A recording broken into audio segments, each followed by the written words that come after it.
Perhaps we need some outside universal threat to make us recognize this common bound. I occasionally think how quickly our differences worldwide would vanish if we were facing an alien threat from outside this world.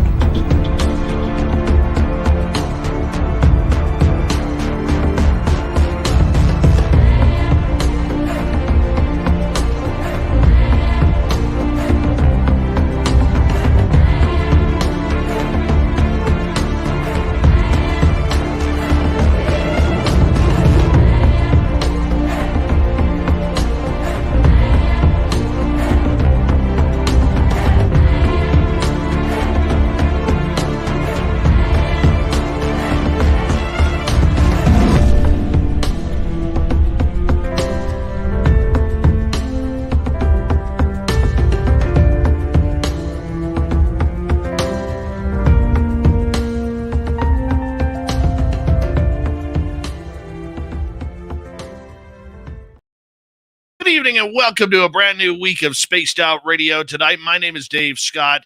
Very much appreciate you tuning us on in as we are going to be talking aliens, ET contact, who's chosen, who's not, and Skinwalker Ranch later on with Cheryl, Lynn, Carter.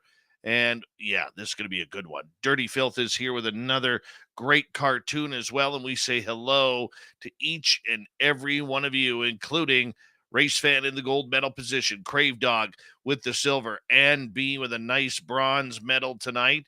And there's Trucker Andrew and Tim Mothman and Tim Mothman's goatee. Laura Lobbs, nice to see you. Robert Lamoth, Raymond L., Area 51. Thank you for joining us. Hello there, Mama Susan, Roy Boy. Michael Morris has returned. Michael Morris will be signing autographs after the show. Line up to the left of the studio, if you don't mind, to the left of the studio.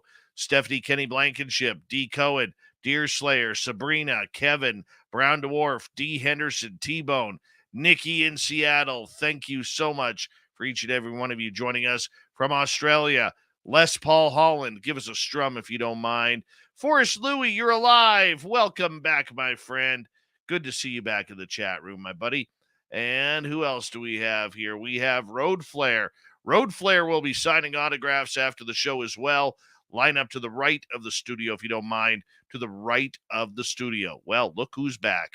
Zero Cool. Been a while. Good to see you.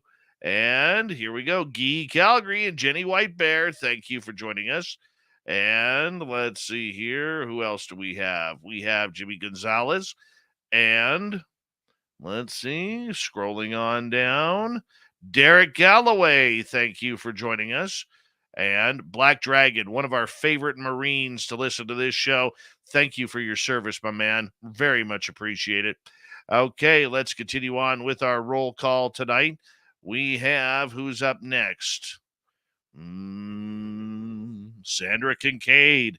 Doug Shelby is here. The Doug Shelby has arrived, which means we can officially start this show from Stockholm, Sweden. Wearing Pelle Lindbergh's old number 31, Lars Jansson will be starting in net tonight.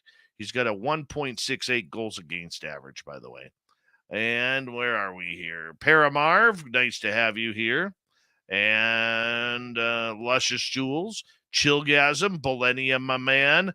Nice to see you all again. Here we go, continuing with our roll call here. And where are we? There we are. Our computer kind of jumped there for a second. D. Cypher, Mr. Cowley, welcome back to the show. Oh, Mr. Cowley loves his spaced out radio. Jessica, thank you for joining us. W. David Page, Polaris sucks. Welcome back, guys. Thank you for joining us. And Pony Pong, Christine Lynn, good to see you both. Forrest Louie, thank you so much for kicking off the Super Chat tonight. The Super Chat is a wonderful way to support what we do on this show on a nightly basis. So thank you for your return, and thank you for kicking things off. River Dogma, Danny Staten, good to have you both here. Super Crazy. Charlie Don't Surf, welcome to SOR Chat. Abnormal Investigations, Mike Rivers, I will get back to you on email, my man. Beelzebrad, thank you for coming on in. Dewey Cheatham and Howe, Susan Alloway, Allie D, Linda B. Nice to have you all here. Gorgeous Larry and Free Your Mind. Thank you for joining us. Hello, Android. Eternity Eternal. Good to see you both. John P. Adventures. Welcome to SOR Chat again. John Morrow. And who else do we have here? Mr. DeVere. Welcome to SOR Chat. Let's get the radio side started, shall we? So we can officially get Bill WD40 into the chat room to lube us up for tonight's show, because you always want to go into a show nice and smooth. Anita, the Ukrainian Ukrainian Anita, welcome back. Superknower, good to see you. Mentira, long time, no time. And where are we here on this? Scrolling on down. Deborah Danauer, welcome to SOR Chat. And we got like 17 seconds. SG's Nav Spotter, good to see you again. And Dirty Filth, Be the Arrow, Digger Dog, thank you for joining us. That's it. The rest of you are going to get your names typed. Do me a favor, horns up. Let's rock.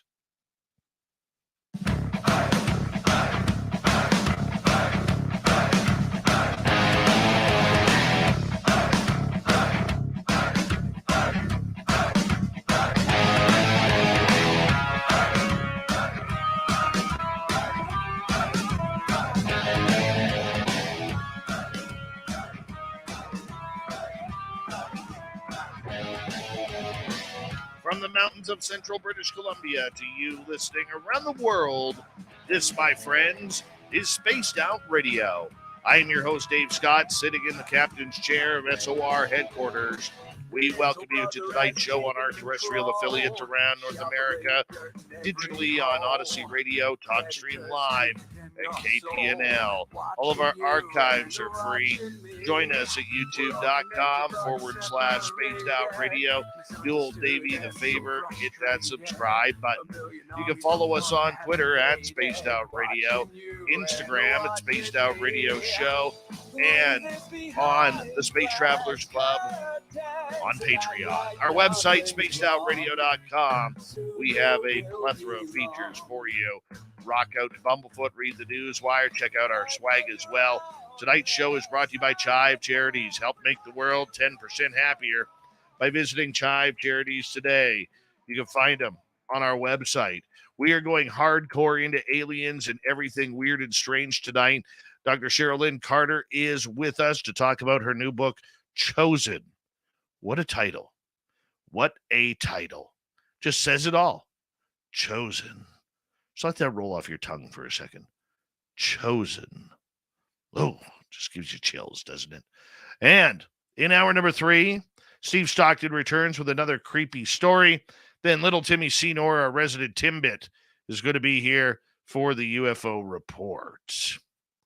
Cheryl Lynn Carter is a psychic medium, remote viewer, and explorer of high strangeness. Having her first paranormal experience at a young age made her realize that she has a unique sixth sense and was able to communicate with those on the other side. She's an experiencer, a member of MUFON and CE5. She has served as a consultant for Thomas Conwell's books. They are Here, Central U.S. UFOs, and Earthquakes and UFOs. She's also an accomplished author herself, has 8 books out, including one that can be found on Amazon right now called Chosen. Oh, this just absolutely freaks me out. Cheryl Lynn Carter, we appreciate you coming on Spaced Out Radio for the first time. How are you? I'm good. It's very that cover. There's that cover. It's very good to see you here, and thank you so much for taking the time to join us. You are very multifaceted: remote viewing, alien contact, UFOs, psychic ability. You kind of get into everything. I mean, you mentioned I mentioned in your bio it started at a very young age for you. When did you start noticing your abilities? When I was 4. I was at my aunt's farm visiting, and I was up. We were sleeping upstairs, and so I was upstairs, and everybody else was downstairs in the morning. And I decided I'm going to go exploring in the other room. So I'm looking behind all these trunks and all these boxes, see if there's any cool stuff. And I saw a little boy standing there, and I thought that was kind of strange. Why was there a little boy in my aunt's attic. And then I got closer and I noticed I could see through him. And then he reached out his hand and it was really cold. And I just put my hand away and I ran back down the stairs. I didn't know what was going on. Wow. I mean, at 4 years old, how badly did that freak you out? Not really. I just didn't understand why he was there. That really didn't freak me out. So right after that, did other things start occurring after that experience, or was it a while before you started Oh having? no, then I started seeing other things and spirits were talking to me. But for a long time, I just thought everybody could do this. So I didn't feel strange. Wasn't scared. I thought everybody can do this, right? No, Were your parents able to do it? no. Well, it's supposed to be hereditary.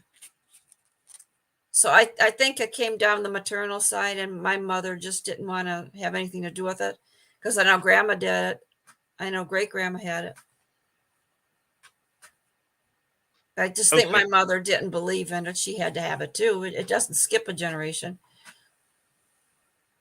Very true. Very true. For you growing up with these abilities, talking to the dead and everything, did it kind of formulate who you wanted to be and what you wanted to do in life? Yeah, because I just always wanted to get into the paranormal, and I don't even know if we had such a word then. But yeah, I liked, these spirits. I liked them visiting me. Who are they? They didn't really tell me their name. They would just, talk to me and stuff. And, where did they come from? I wanted to know more about all this. And what were you able to learn? Didn't really learn much till I was in high school because, like I said, didn't really make sense to me. And at that time, we didn't have all these paranormal shows to watch and stuff like that. So you're kind of on your own. How did you go about being a youngster, having to deal with this, and then learning that not everybody could see what you were seeing? Well, the only scary part was when, I don't know why they do it. When I would go to bed at night, they would come hovering over the top of my bed. Why do they scare kids? I don't know. And when you hear the story about there's something under your bed, well, I always slept in the middle of the bed because I was afraid if I stuck my hand over the side, something might grab me. Probably would. Now, with all that stuff coming around me, why didn't it bother anybody else in the house? Never did. Which that was kind of confusing too. So did you at any point, get in trouble, whether it was from your parents or at school growing up because of what you were seeing? I didn't talk about it at school because the other kids didn't talk about such things. So that's kind of my own little secret. How long did you keep that secret? I said till high school. And then I met another girl and she started talking about the same things. And I said, really? So now I had a friend and we could talk about this stuff. That took a long time though before I had somebody I could talk to about it. I can imagine. I can imagine. Growing up like that, because the majority of us haven't. When did everything did everything happen just in cycles, or did it all happen at once? The ghosts, the UFOs, the aliens? Just, I don't say all at once, but it was all happening at different times. And then the crazy stuff was when I would know something was going to happen before it happened. And I go, how could that be? So you were getting serious premonitions as well. Oh, yes. Yes. Can you give us an example? This is a bad one, but I was walking up the street with my grandma. We lived with grandma. And there was a factory up there. They had goats. And see, we go up at night and feed the goats. So we're walking up the street one night, and there was somebody had cut down a tree, but they left the tree stump. It was like 2 feet tall. They didn't cut it down. And I remember walking by and I said, somebody needs to cut that down. They're going to hit their head. And Grandma just looked at me, whatever. And the next day, this car came up, zooming up the hill by our house at night. And we heard a big thud. And what happened was the little boy across the street was crossing the street at night. And this car came up the hill and hit him. And he hit his head on that tree stump. Oh, no way. You know, I kind of knew something was going to happen, but yet I didn't know so that I could warn somebody.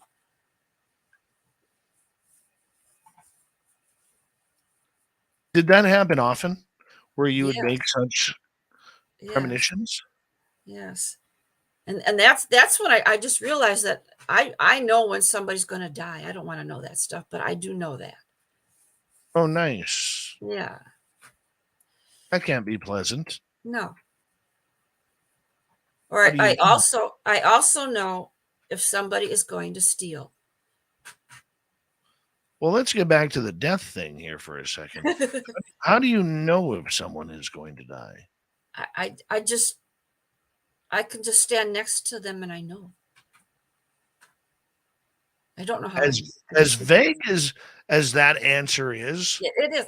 I totally get it. Yeah. I totally get it. You know, I can tell you a personal example. I know how to astral travel. I do too. I don't know how I know how. Exactly. I just know I can do it. Do you do it awake or when you're asleep? Awake. I do it when I'm sleeping. And I always worry that I'm not going to get back into my body. No, I don't do it at night. I'm sleeping. I have no control. I'm sleeping. I rarely ever remember my dreams. So I don't think that that I am doing it at night. Although I never know. Well, you would know because it's different than a dream. It feels different than a dream. You would feel like you're flying above the earth and looking down. Yeah, I haven't had that luck yet. Yeah, but that's how I know that I'm doing that in my sleep, because that's not a dream. Do you get the silver cord? No, no, you don't get the silver. I just go. That's what I mean. I'm afraid I won't come back. Are you ever afraid that if you come back, that maybe something else has entered your body? Never had that happen. No. I always wish I could pick up a rock or something and bring it back with me, you know, and then open my hand in the morning and have the rock in my hand. Mm-hmm. That is very intriguing. Maybe we're not supposed to do that. I don't know. That I don't know. But the fact that you have these premonitions and you have the ability to astral travel. When did the aliens show up? Probably 7 years ago. Take me through that. I was just going down a regular street in our town, and I looked up at perfectly blue sky. There's no clouds or anything. And I look up and the sky just opened up. If you want to call it a portal, I don't know what you want to call it. It just ripped open. And this disc-shaped craft came out. And it's hovering there. And I'm looking around, why is nobody else seeing this? Am I the only one that's supposed to see this? Or was I not supposed to see this? And it's like everything around me just stood still for I don't know how long. And then it went right back into the hole, and the hole sealed up as if it never happened. Did it feel like it was just for you to see? It must have been, because I didn't see anyone else looking. How could you not see it? It was so big. It was just right there.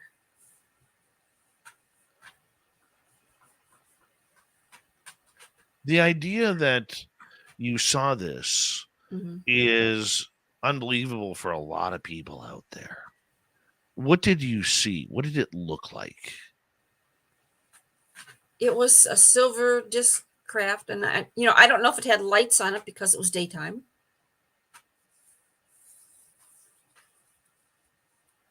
I didn't hear any sound, which is what you always hear people say, there's no sound. Isn't that amazing? Mm-hmm. Something just like that And can. at that time, I did not have a camera phone, so there you go. So, what did you know about aliens and UFOs prior to this? I believed in it, but I just never saw anything before. I remember my father used to bring these magazines home from work. He worked in a factory, Popular Mechanics, and at the back of the magazine there were stories about UFOs because I was always reading those. Did you think that you would ever see one or have a close I encounter? didn't think I would ever see one. No. So, how did that change your life? Because you are a member of MUFON now. That's You why. That's when I joined MUFON. Yeah. okay? Why did you feel the need to do that? So I could learn more and I could talk to other people that have experienced this. Because when you go to a MUFON meeting, you hear all kinds of stories and nobody judges you. People listen to you. Oh, that happened to me. Or how about this? I love our meetings. And what chapter are you with? Michigan.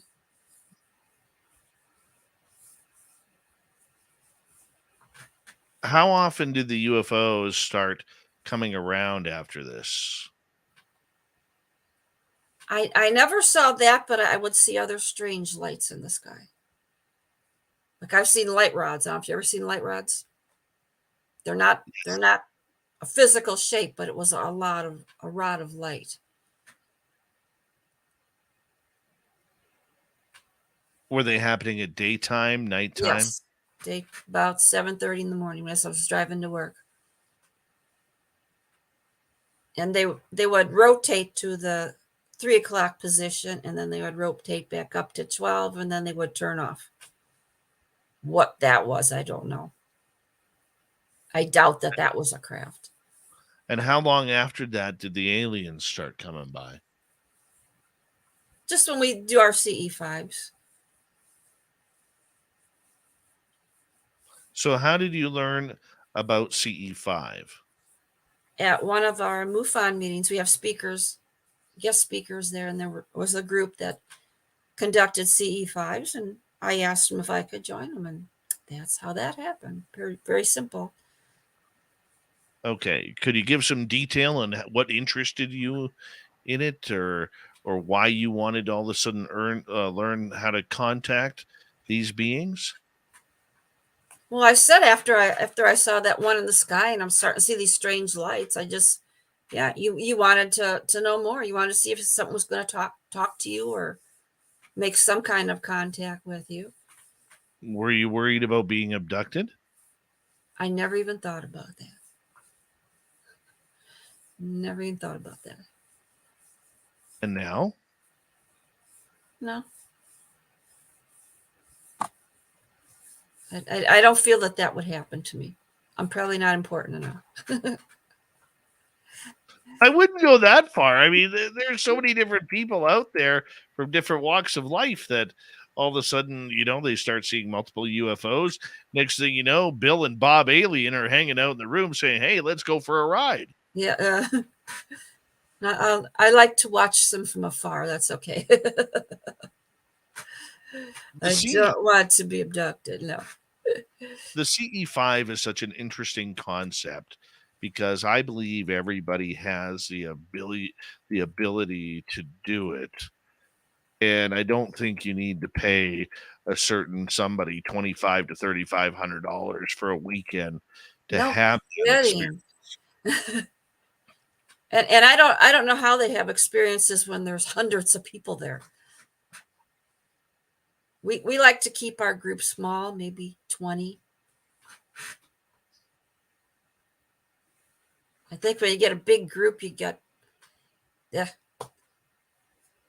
all be in the same mindset. When you got all them different people, they're all thinking about something else. See, I have never done it, the CE5 thing in a big group. I think the biggest we've had is maybe 8, maybe 10. Yeah, we do a small circle. That's all. What goes on when you do that? For people who may not know, go into great detail.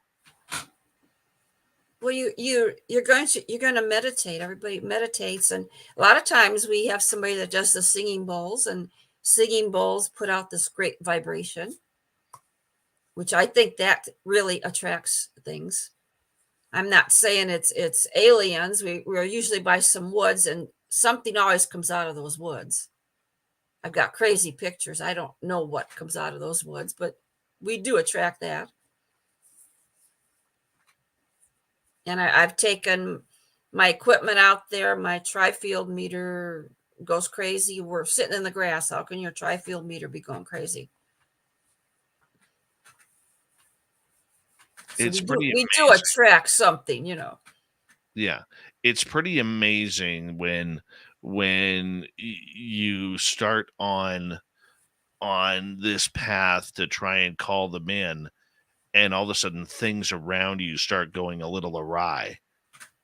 That's what I was saying. The one night I'm sitting facing the woods, and I had my FLIR out, and I look, and there's these 2 balls of light turned on, like somebody turned on 2 flashlights, but we were so far away that they had to be like the size of a basketball. They were big, and we're doing the singing bowls, and it's like they start moving around back and forth and changing shapes, and I'm going, guys, look, and they're going, and they're looking up in the sky. I said, no, it's happening right here in front of us. So there's only 3 of us watching this. Everybody else is still looking up in the sky. And they kept changing, 20 minutes, changing back and forth, changing shapes. I only took still pictures of them. I wish I would have done video. And then when he stopped the singing bowls, all of a sudden, it was like somebody turned both the flashlights off, and it was just gone. Now, what was that? We don't know. That was pretty cool that night, though. We have about 90 seconds to go before we have to go to break at the bottom of the hour. Cheryl Lynn Carter is our guest tonight. You have written a number of books on these weird and strange subjects. Yeah. Why did you feel the need to put pen to paper and get these thoughts out?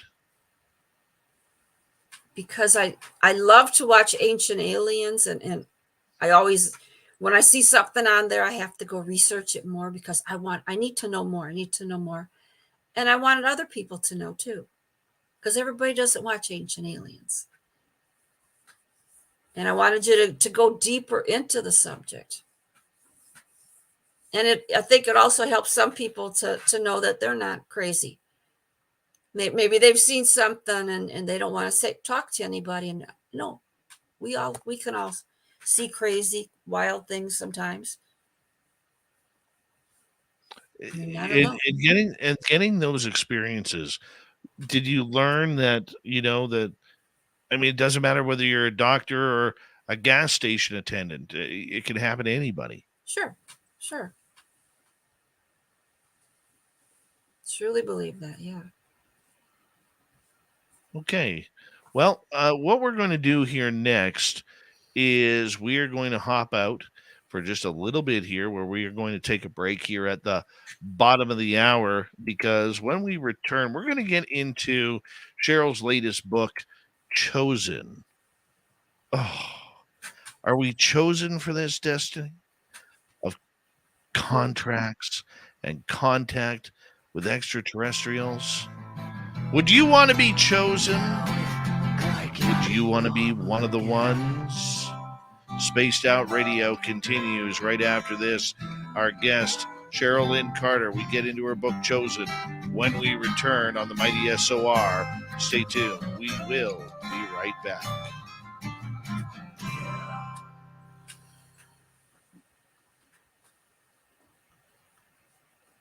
All right, we are clear. Mhm. And let me just What's see if he drawing there? I don't know yet. I don't know. I'm going to ask a quick favor if you don't mind, though. It would really help out our radio audience if you expanded your answers, go into a little bit more detail, paint a picture for me on Okay. the questions, if that's cool. Mm-hmm. Hi, Trace B. And who else jumped in here? Indrid Cold. Welcome.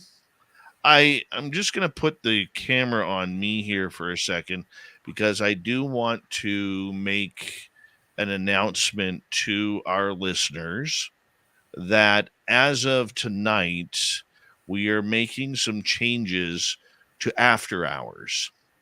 Now, After Hours has been hosted by both Marquise and Nicole. Nicole recently joining the team, and Marquise and I had a conversation this evening where he is going to be exploring some other opportunities over the next little bit here. And I think Marquise is an excellent podcaster. He's even a better human being, and I wished him well. And change sucks sometimes, but sometimes we have to do what's best for ourselves. And I think Marquise is doing that. He's got a better financial opportunity, and I wish him very, very well. I am going to be adding a brand new host to the show. I just have to confirm some things with our team, and I'll give you a hint, though. Don't tell anybody. The new host is in our chat room somewhere, hiding among the nicknames. You will love this person. You really were. But we wish Marquise all the best. I love the guy, and it was a difficult conversation for me, but we are going to have a very, very continue to have a very, very good and strong after hours show for you guys to listen to on Saturday and Sunday nights. And this person will also be able to fill in for me if I have some time off coming up, whether it's due work or maybe I get sick or working on other projects. So it's going to be really good. So give him a little bit of time to get organized here. It's going to be, a couple of weeks before everything gets settled on in. But we're going to continue on with our programming, and I know all of you will support what we do because you're awesome that way. But I want to say once again a big thank you to Marquise Williams and everything he did to help grow the After Hours show. But the show must go on, and that's what we are doing with everything else. So it'll be good. I promise you. It will be good. Nicole's not going anywhere, and you never know. There might be more changes coming to After Hours in a good note as well in the future. So I just wanted to get that news out to you guys so you're not caught off guard. Wolverine, how you doing? Good to see you. Joe Smith, thanks for coming on in. You're the new host, Joe? Oh, I didn't know. Let's see here. And yeah. Let's see what Dirty Filth is up to. What do we got here, Dirty? Looks like we're back at the bar. No, it's out on a ranch.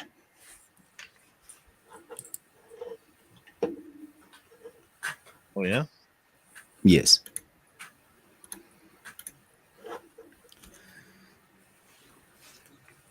They're discussing things.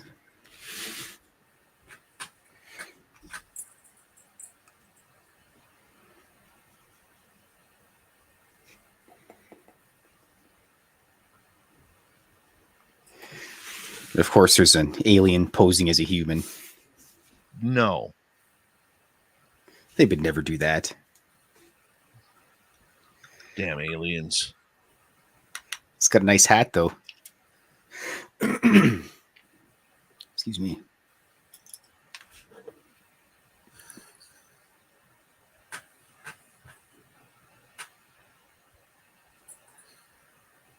All right. I want to say a big thank you to Forrest Louis tonight for kicking off the super chat. It's a wonderful way to support what we do on this show on a nightly basis. Remember, you could join our SOR fan party in Reno, May 10th to 12th, 2024. We're going to get more information locked in for the Silver Legacy Casino and Resort very, very soon. I know I've got to put the deposit down. You can shop at our Spaced Out Radio store on our website, and the Space Travelers Club is open on Patreon. Here we go.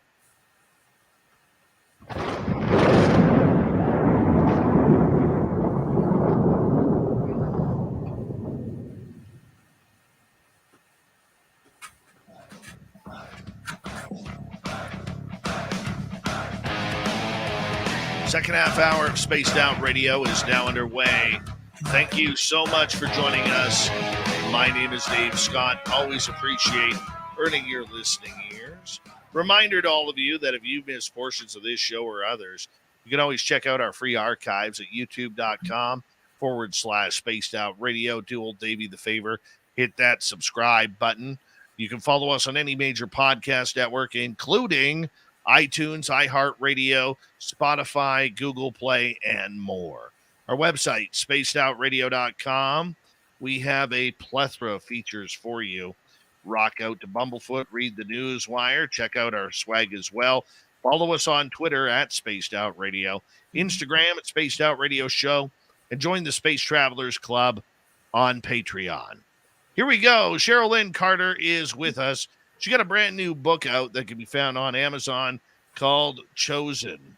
I'm going to tell you, it's a freaky cover of an alien gray with the Earth in its eyeball. Ooh, scares me. Cheryl, welcome back to the show. Okay. That was my whole point. I wanted to scare people. Tell us about Chosen. It's a book about real UFO encounters and abductions. I know I've had people say, oh, is this science fiction? No, it's the real thing. And like we said before, this happens to all kinds of people in the world. One of my chapters is about what happened to children. I don't know if you ever heard about the alien school encounter in Zimbabwe. Yes, we have. Yes. And that's what I started out with. I didn't want to just tell the story. I wanted you to feel like you were there when this was happening. I wanted you to know what happened to these people after their encounter or after their abduction. You know, does life go on as usual? No, it doesn't. And I wanted you to know this. I also have some of the hypnotic regressions that these people had. And that's pretty scary stuff to listen to that. Because you can't make something up when you're hypnotized. How many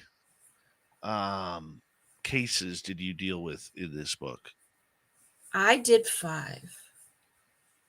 I wanted to get really deep into it, get all kinds of information. I've got all kinds of different reports and different witnesses. I wanted to get really deep into each story. So how did you go about choosing them? Because there's some incredible stories of ET contact in there. Oh, I know. I had such a big list, and I says, okay. What's my favorite? I had to put the Ariel School. Just to tell the story of those children, because there's a lot of people that have never heard about this story because it's in another country.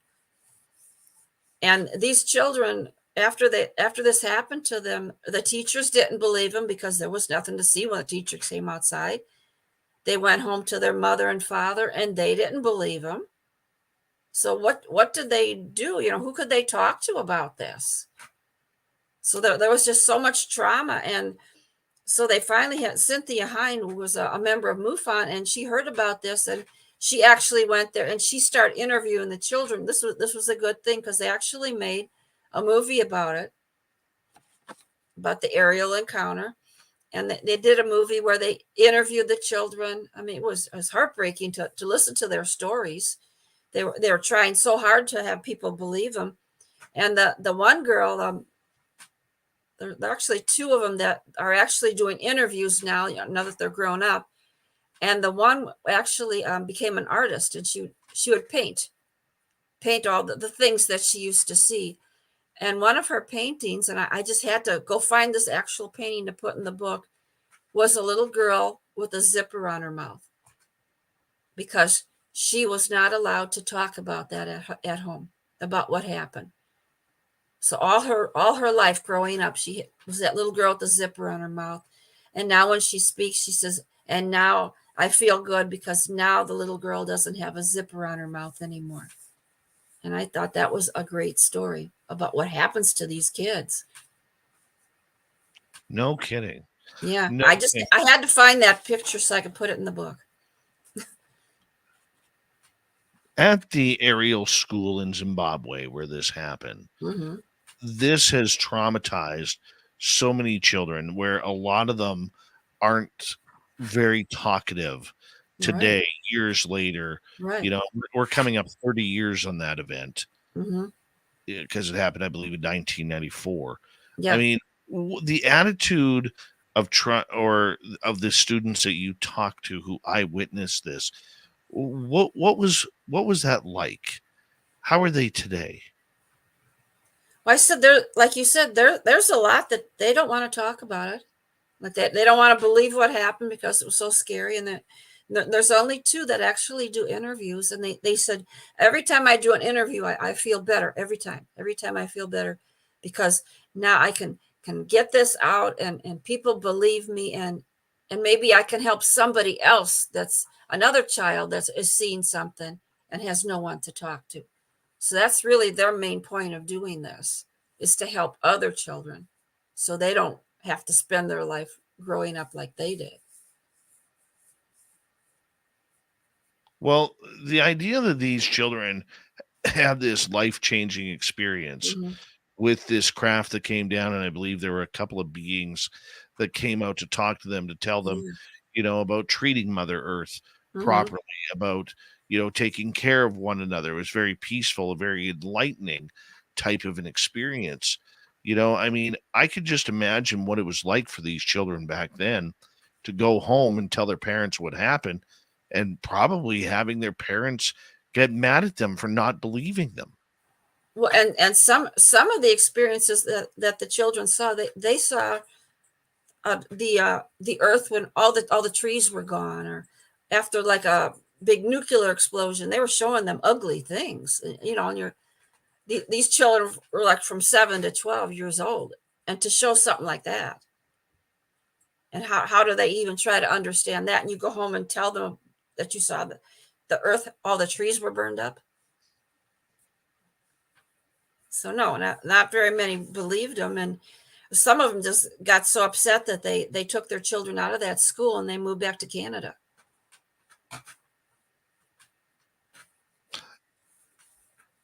Why did this story affect you so much? I guess probably from my paranormal days when I was a child and all these things happened and nobody believed me. So that was kind of part of my story too, I guess. I could relate to that. Not quite as ugly as that, but I could relate to that.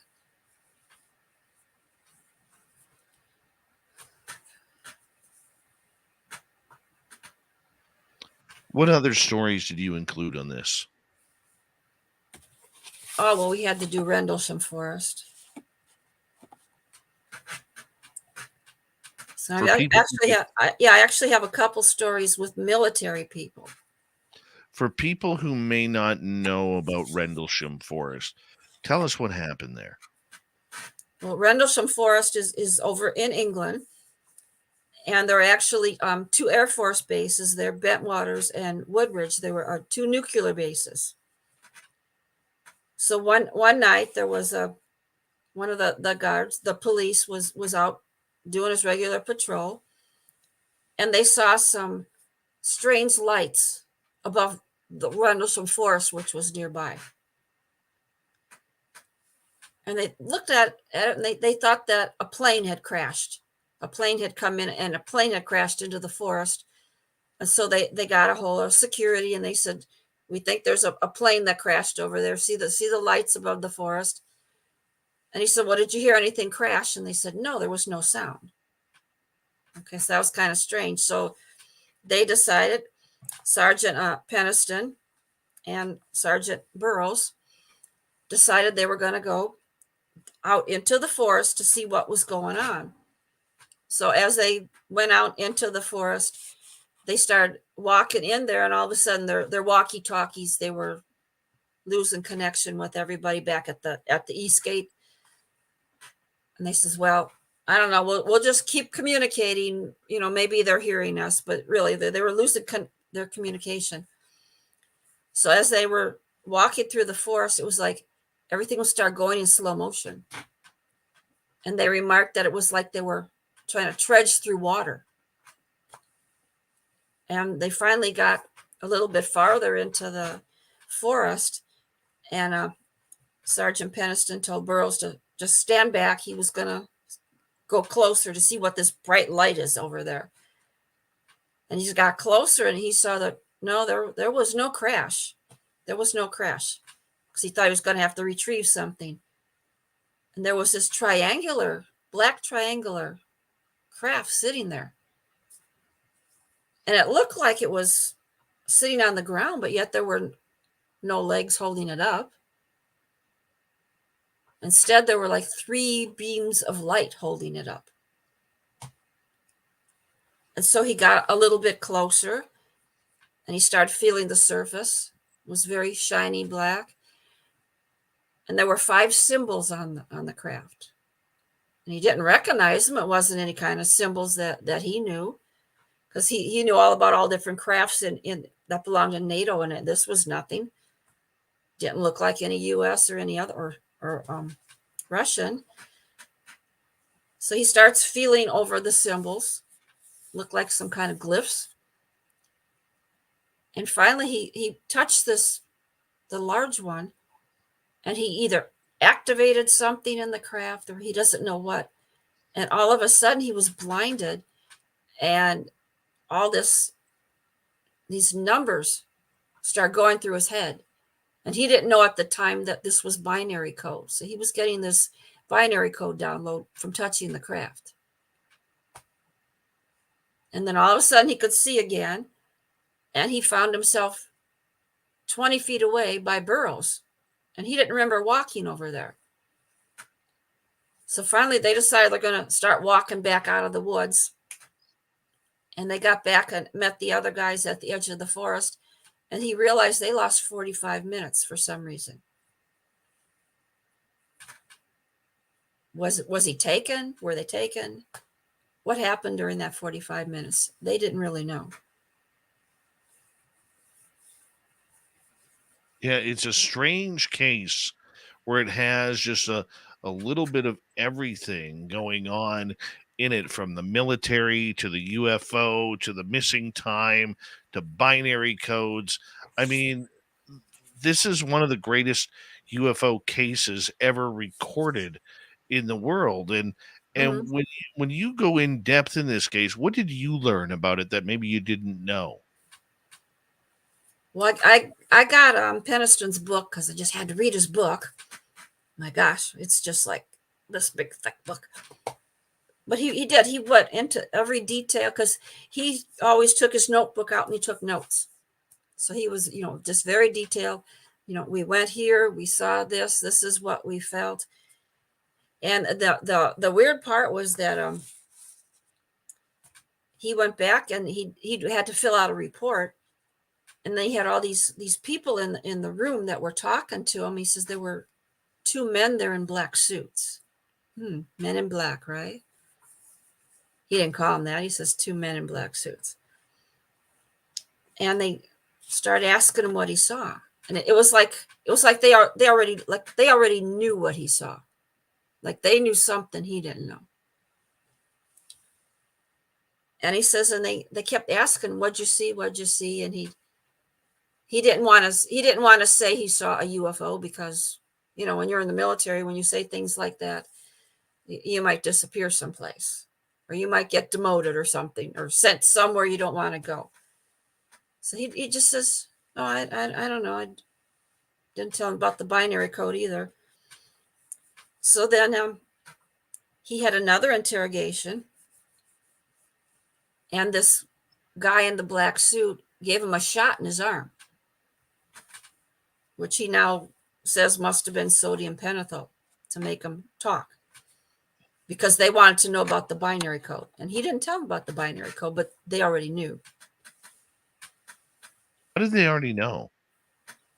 We don't know. We don't know what they knew. And who were these men in black? Why were they so concerned about a binary code when he never said that?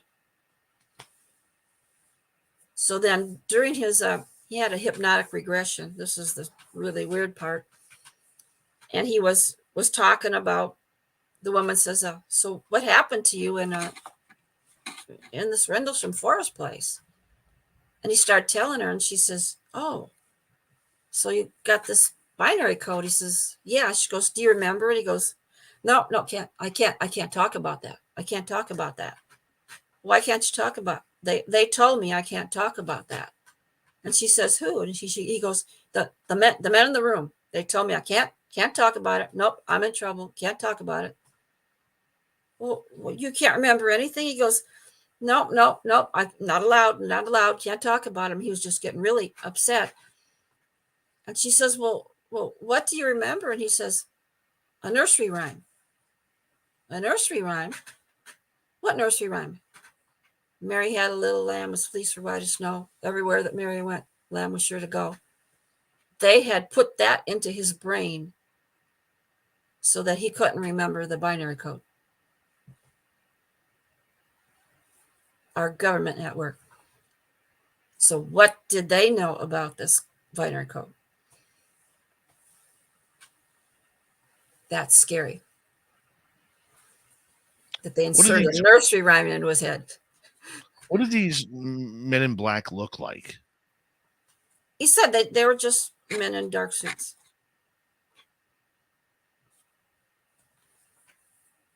Wasn't anything scary like you see in the movies. He was just men in dark suits. But I know darn well it was men in black, because he said they weren't military at all.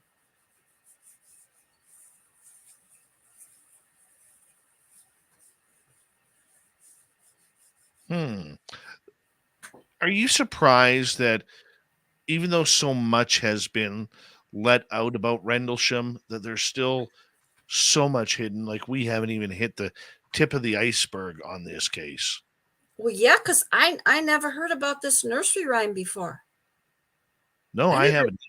I never read about that. I just was Googling stuff, and I saw, oh, hypnotic regression. Okay, let me play this. And I go, oh my gosh. That was crazy. Yeah. Why did they do this to him? What did they know? It's like they already knew what he was going to run into in the forest. Like they had encountered this craft before. Wow. Cheryl Lynn Carter is our guest tonight on Spaced Out Radio. We've got Rendlesham. We've got the school in Zimbabwe. What else do we have in Chosen?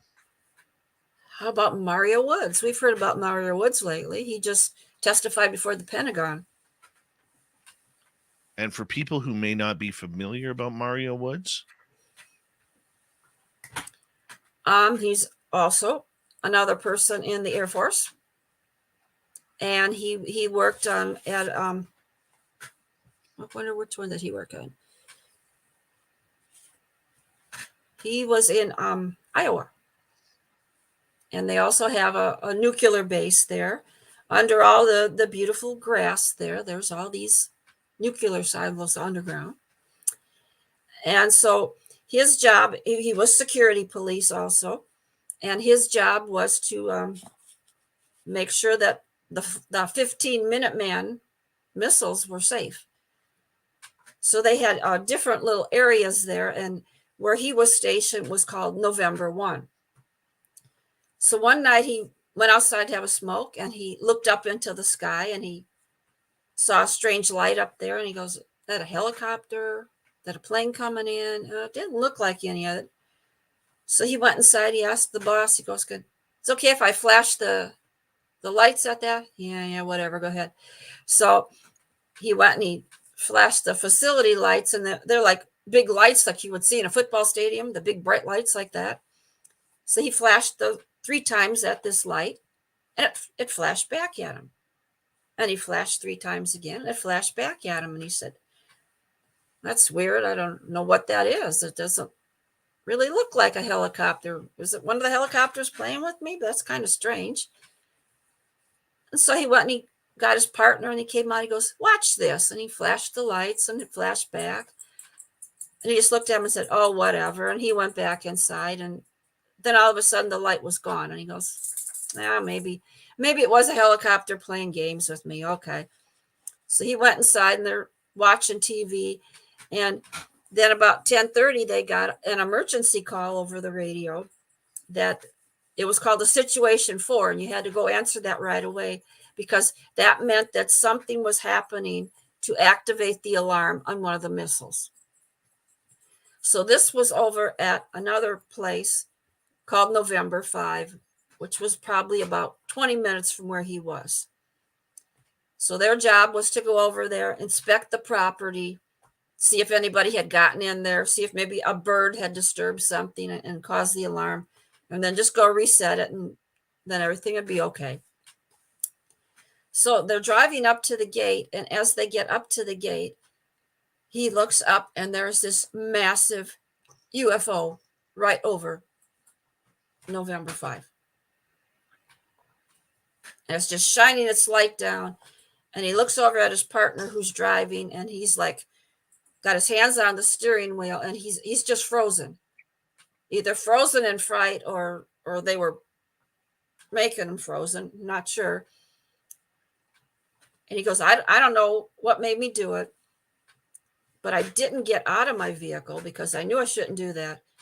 But I got out on the windowsill, and I start flashing my mag light at this thing, just like I did back at November 1. And again, it flashed back at him. And then all of a sudden he goes, I think I better get back to my seat. And he just went back to his seat, and he slumped down, and he said, I had my M16 right there, but I didn't try to shoot it because what would have been the point? So the next thing he knows, these 3 creatures came out of the craft. 2 of them were about 5 feet tall, and then there was a taller one that was really menacing behind him. He's maybe 7 foot, and he couldn't take his eyes off of that one because the eyes on that one were just so scary. And they came over to the side of the truck, and the next thing he knows, he's floating up into the air, and he's looking down. He can see the license plate on his Jeep, and he's up into the craft. And all he kept hearing the whole time was, do not fear, do not fear. And then he passed out. Doesn't know where his partner was, but he wakes up, and he's hearing the radio saying, what's your status? What's your status? Where are you? And he looked over, and there's his partner still holding onto that steering wheel. And now he doesn't know where he is, because he's looking around, and right next to him, there's this really tall snow-covered wall.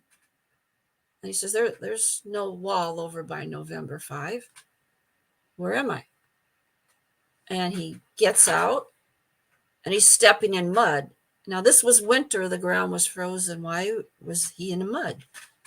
Cheryl, I'm going to get you to hold on right there, because we do have to go to break at the top of the hour for our radio station break. And when we return, I'm going to get you to continue this story about being in the mud and not knowing how he got there or anything like that. Author Cheryl Lynn Carter talking about her brand new book, Chosen. We have her for another hour here on Spaced Out Radio. What a night it's been so far. The topics I love.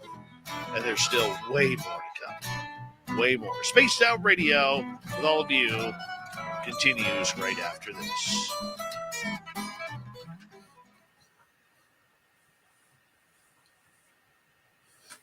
All right, we are clear. We're going to turn this over to the dirty one. Cheryl, we got about 5.5 minutes. Just going to step away for a quick break. I will be right back, okay? Okay. Mm-hmm.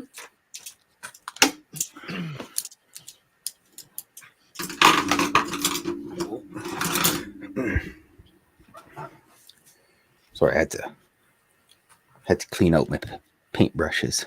Hello, Neil Warden. And hi to everybody else I forgot to say hi to in the chat earlier on. The cats were out of control.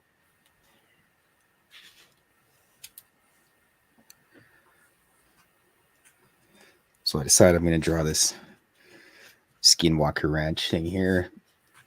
And they're talking about the materials found under the ranch, the aerospace style materials. And then they got a little gray alien. He's got his little wiretap thing, and they're messaging him, telling him it's okay. It's all good. Yeah. Anyways, I'm rambling away here. I apologize.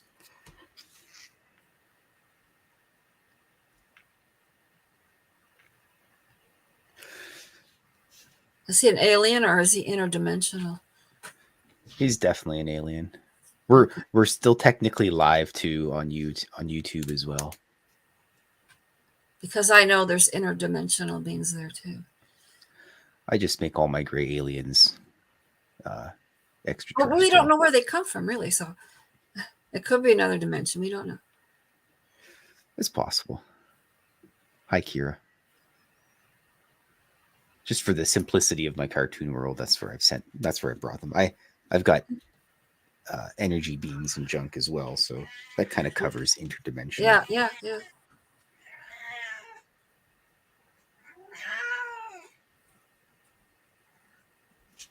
Hi, Whiskey. Cat thinks she's starving.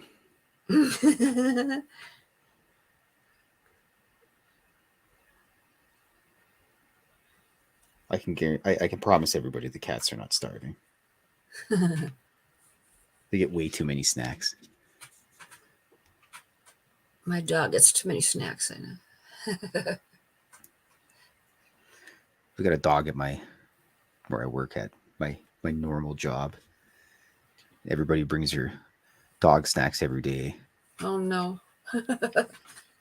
So we always joke with my friend that he brings the dog to work so he doesn't actually have to feed her.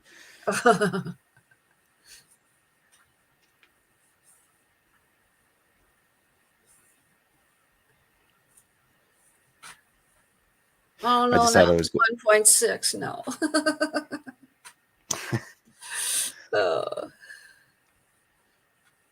I decided I was going to draw a cartoon for a bunch of the Skinwalker Ranch episodes. One for each episode about. Okay. It's like homework. I sit there and watch it and I scribble drawings down.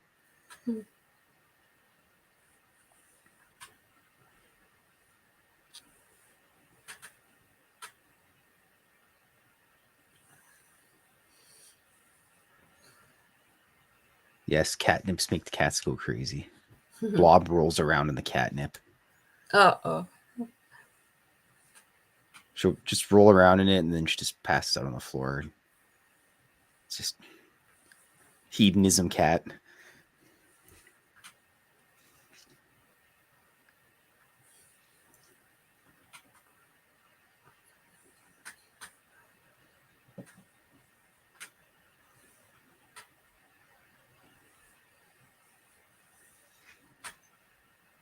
I always like drawing this guy because he's got the big broad chin.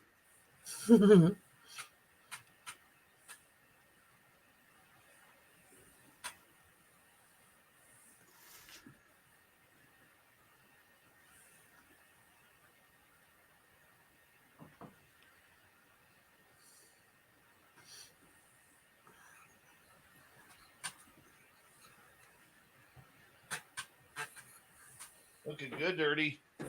Looking real Thanks, good. Dave. He forgot to turn his microphone on. I did not. I've been rambling the whole time. Have you? Yeah. Yeah. Wow. Most of the time, but like 80%. Very nice.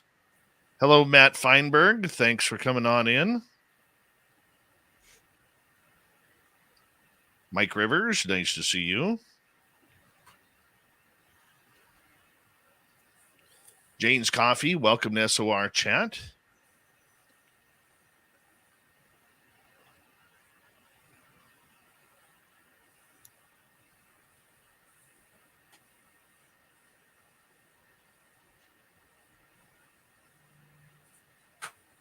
And we are caught up on the people. Hello, lovey love Vanessa.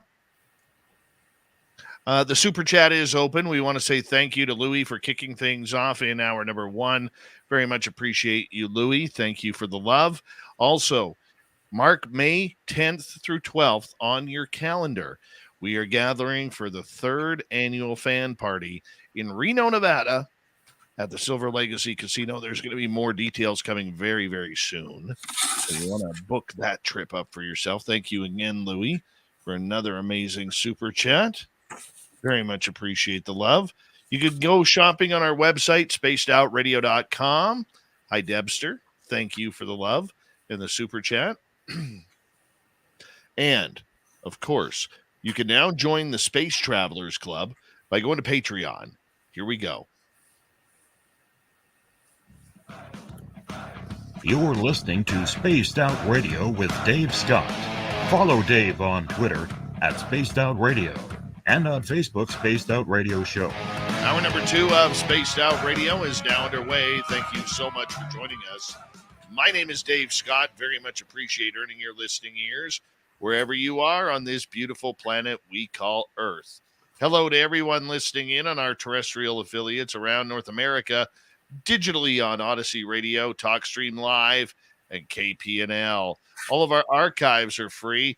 Join us, will you, at youtube.com/Spaced Out Radio. Do me the favor, hit that subscribe button.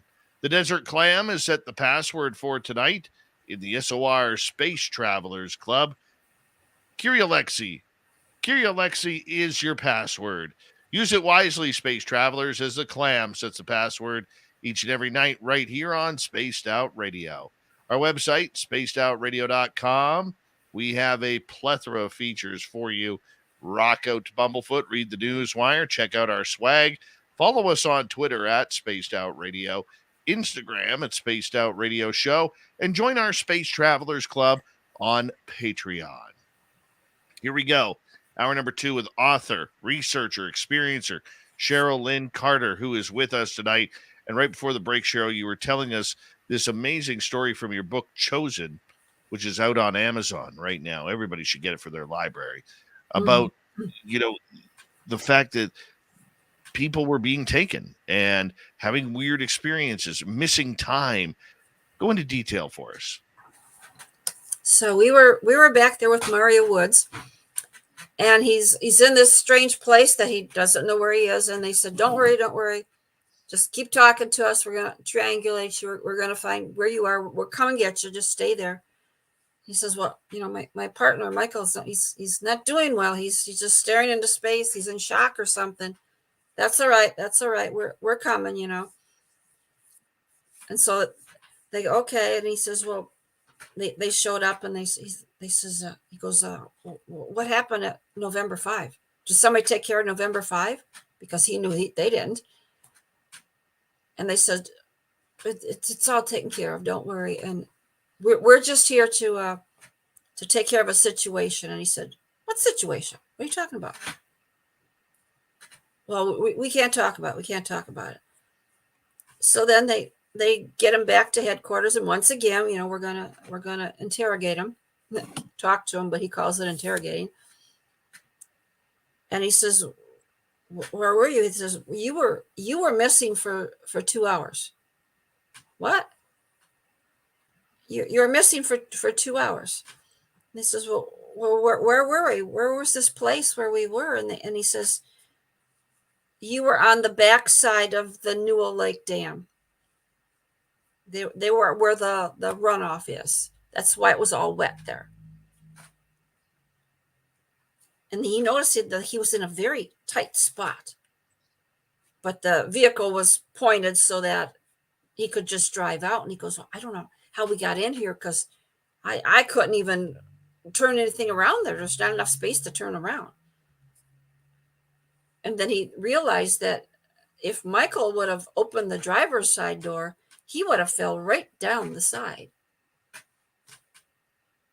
And he goes, how'd we get here? And it's like the craft picked their whole vehicle up and moved it over to the dam that was 7 miles away. Why they did that, I don't know. And then he did realize later that when he's looking at the maps, that when he was seeing those strange lights that night, they were actually hovering over the dam. And when he signaled them, he got some kind of communication with them, kind of inviting himself, to come aboard. But he says it was just like, it was so scary. He says when it was happening to him, it was like his life was flashing through before his eyes. Again, like the children that happened in Zimbabwe. And he says it was just everything about my life, from childhood to adulthood to my family. Everything was flashing before my eyes. And I couldn't even separate what was going on. He says, but I believe that these beings, from wherever they were, that they can separate your mind from your body, and they can analyze our thoughts in ways that we can't even imagine. And so that's when he testified in May of this year. He testified before the Pentagon. Just wanted to tell them everything that happened. And he says that, and we know Sean Kirkpatrick doesn't believe that UFOs have anything to do with military installations. And he said, well, I just want you to know that it happened to me, and you better believe it, because it was real. And I still wonder why you always see them around military installations too, especially where there's missiles. Are they trying to warn us not to blow ourselves up, not to blow the world up? Before we go any further in your book here, I want to ask you, because being a remote viewer, any of these cases, did you remote view them in your research? And if so, what did you find? No, but that's a good idea. No, I have not thought about doing that. No, that's a good idea to do that, though. That actually surprises me. Like I would like to go to where Mario Woods was. I would like to remote view there. That sounds like an interesting place there. Do you think you would be allowed to remote view it, or do you think that you would be blocked by? Yeah, I don't know. That's a good question too. Because there are times I try to remote view certain places and I do get blocked. Like, you're not supposed to see that. That is all possible too. What happens when you get blocked? I just can't. I try to go to a place and see something, and I can only see so much, and then I'm not allowed to see anymore. So I think something there doesn't want me to get more information. All right. So you have an experiencer with the military in Mario Woods. You have the Rendlesham case. You have the Ariel case. What are the other two cases in your book? Falcon Lake, which is actually in Canada. And this man's name was Stefan Michalak. And he was a former military. It's okay, he wasn't military now, but he was former military. He was actually an officer in the Polish underground over in Poland. He worked for the resistance movement. And he came to America with his family. And he really took up a little hobby of prospecting, like looking for minerals and crystals. And that was his hobby.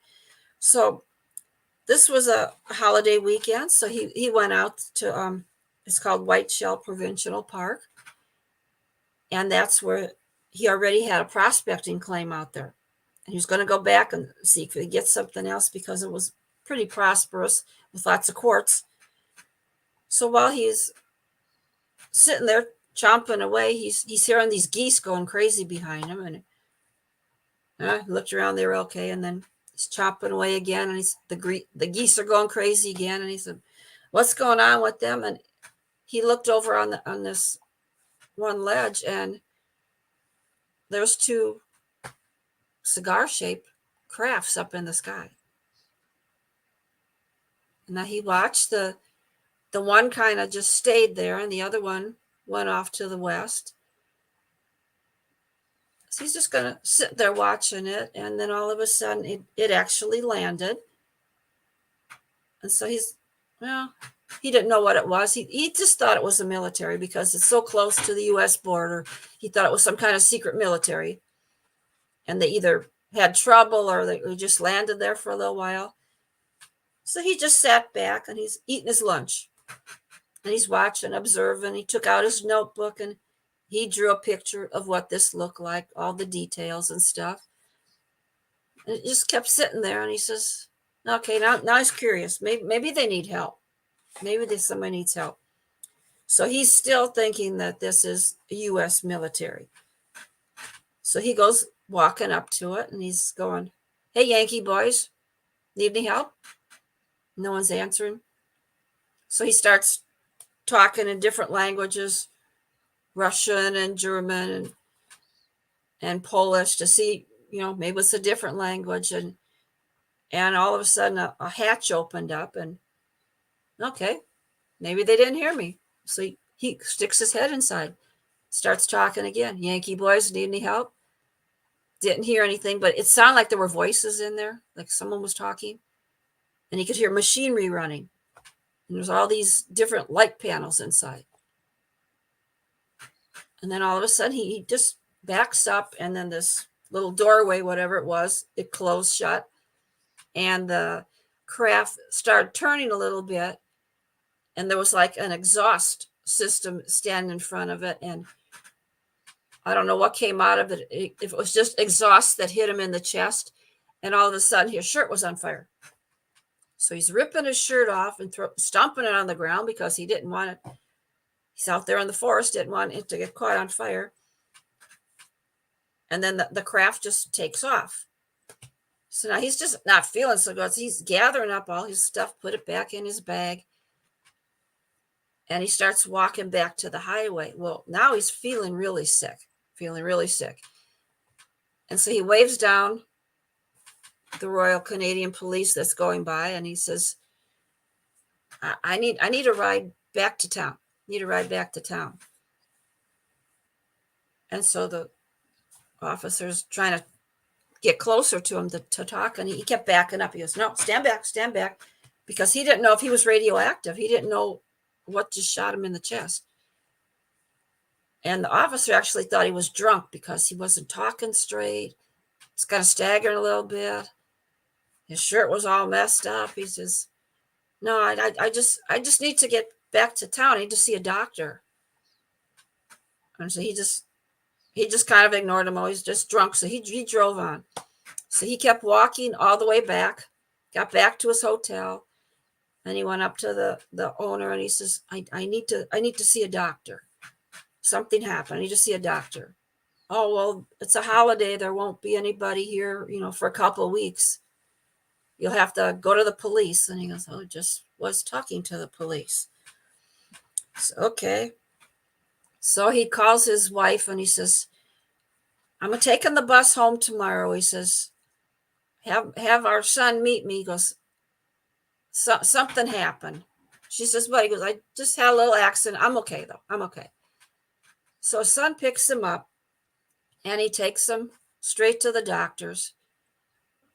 And they look at his chest, and on his chest, he had a burn mark like that vent on his chest. And they were testing him for radioactivity, and it was kind of low, but they thought he had some kind of radiation poisoning. Now, where he would have got that, they didn't know. He goes, okay. So he goes back home, and now there was a local UFO guy there, and he wanted to know if he could do a little interview with him. Okay. So he did a really in-depth interview, and then he got the police involved again, and they wanted him to take them back out to see where the site was.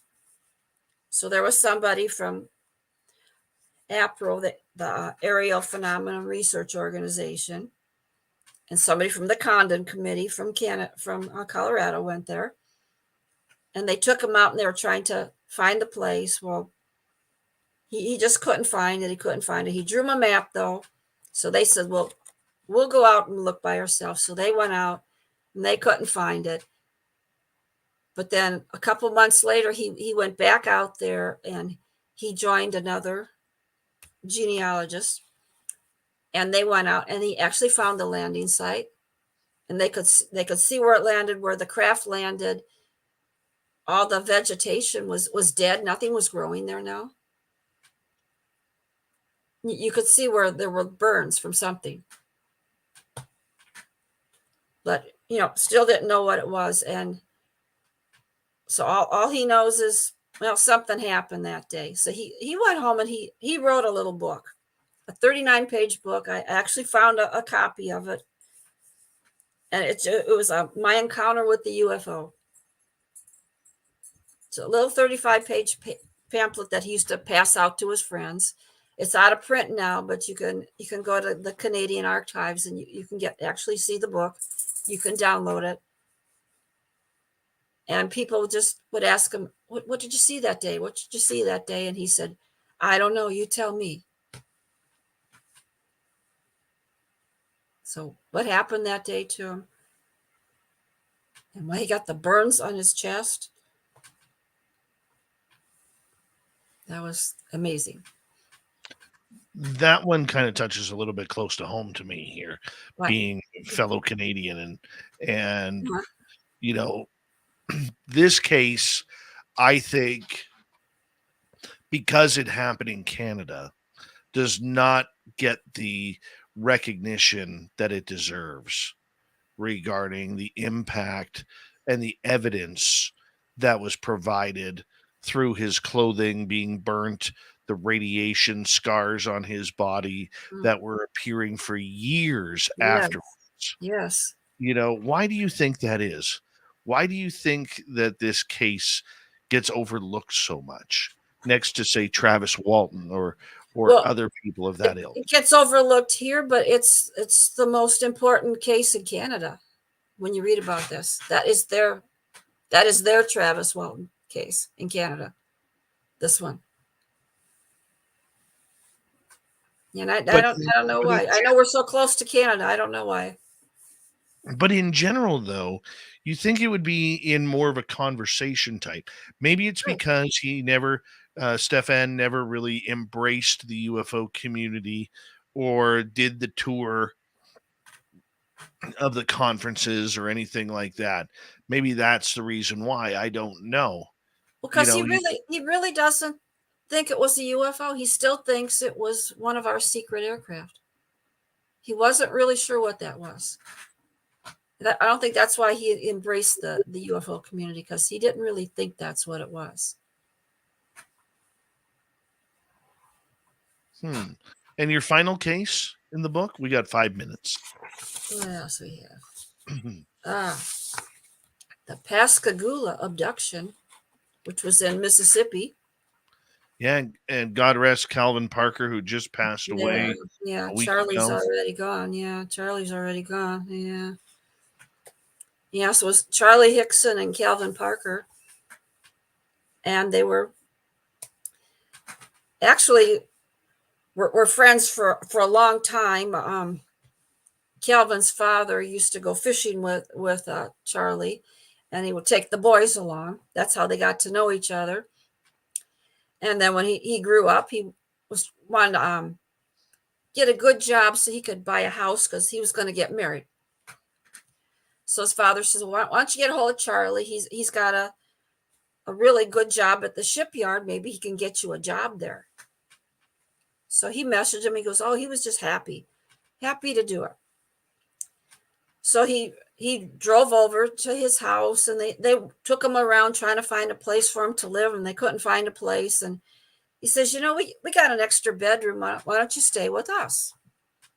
So his wife agreed, and he goes, oh, okay.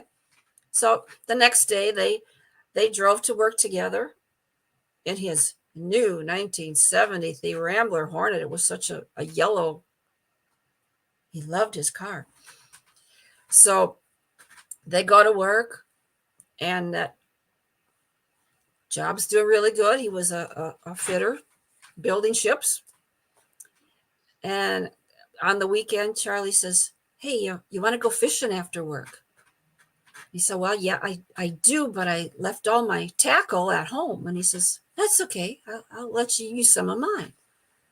Oh, well, that's really nice of you. Okay. So they headed out, and so they start going to this spot. Charlie says, I know a really great spot. He says, the ships come in there and they unload, and some of the food falls into the water and the fish eat it. It's really, really good to catch fish there. It's real easy. It's right down by the pier. Oh, okay. So they start going down to the FB Walker shipyard. And they start walking there, and then all of a sudden, Calvin says, there's a posted sign, no trespassing and all this. He goes, I don't want to go to jail. I don't want the police coming. No, don't worry. I go down here all the time. It's okay. It's okay. Great place. It's safe. Don't worry. Remember that. It's safe. So they go out on the old pier, and it didn't look too sturdy like they wanted to sit on it. So they found some logs on the bank, and they're sitting down on those. And they're on the East Pascagoula River. And above them was the toll bridge of Highway 90. So they're fishing, and they're just not getting very many bites. And Calvin says, can we go to another place? It's not so good. And Charlie says, let's just give it a few more minutes. Just a few more minutes, okay? He goes, I'm pretty sure something's going to happen. Oh, something's going to happen, all right. So Calvin's looking at the water, and he sees this blue reflection on there, like some kind of lights, and he goes, I knew it. I told you, it's the police. It's the police. We're in trouble now. What are we going to do? And he turned around, but it wasn't the police. And by now, Charlie stood up, and he turned around too. And what the blue light was coming from an oval-shaped craft that was just right above them. It was about 30 feet long. And they didn't know where to run. What could they do? Couldn't get out of there fast enough. And all of a sudden, these two creatures floated down to them. And they're about 5 feet tall. And these were just really strange. Like, I've never heard of these kind before. Their head was like connected to their shoulders. There was no neck. And there was a point where the ears were, and another point for the nose. And they didn't have any eyes. And they came over, and they grabbed each one of them by the arm, and they took them up into the ship, just like Travis Walton. Unbelievable. These are scary looking things. I've got pictures in the book. Ugh. And so a gray would look nicer. And so they came back down, and all of a sudden, they go, okay, what are we doing? And we can't tell anybody. Charlie goes, we cannot tell anybody about this. They will think we're crazy. So they go back to the car, and then Calvin was really upset because the windows of his car were broke. There was nobody else around. What happened to his windows on his brand new car? He was so upset. So they start driving home, and then all of a sudden, Charlie said, I changed my mind. I really think we need to tell somebody about this. What if something happened to us? What if we got radioactivity? We need to talk to somebody. So they called the police station, and they said, well, can we come over, and talk about this? And they go, we're going to finish up about this, the Pascagoula incident with Calvin Parker, when we return with author Cheryl Lynn Carter. We have her till the top of the hour on Spaced Out Radio. We will be right back for the second half of the show. Stay tuned.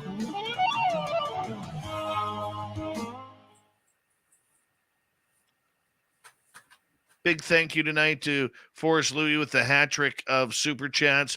T-Bone and Debster, very much appreciate the love. Thank you, guys. Thank you so much. This has been awesome. What do you got for us, Dirty Filth? What was inside that mason?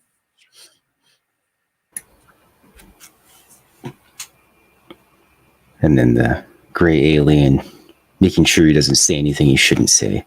That's a good costume. You could never even tell. No. He's even got the official little badge there and everything. I would have never known. So what, he's one of the guards? He's acting as a guard. Uh-huh. He's got the earpiece for the government right in his ear there. I see that. They're letting him know. And we know you're a big fan of 1.6 gigahertz as well. Yes. It was in my notes. Mm-hmm. A gigantic notebook of all the scribbles and notes and everything. Well, you're good at that. You get a couple of those, don't you, Dave? Scribble notes? No. From me? Oh, just a couple. 600.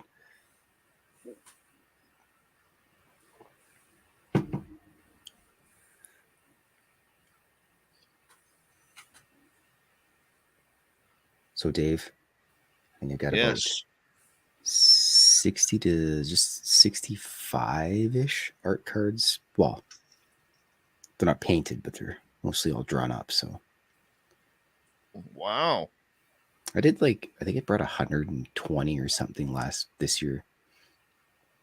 I ended up giving them to random people on the elevators.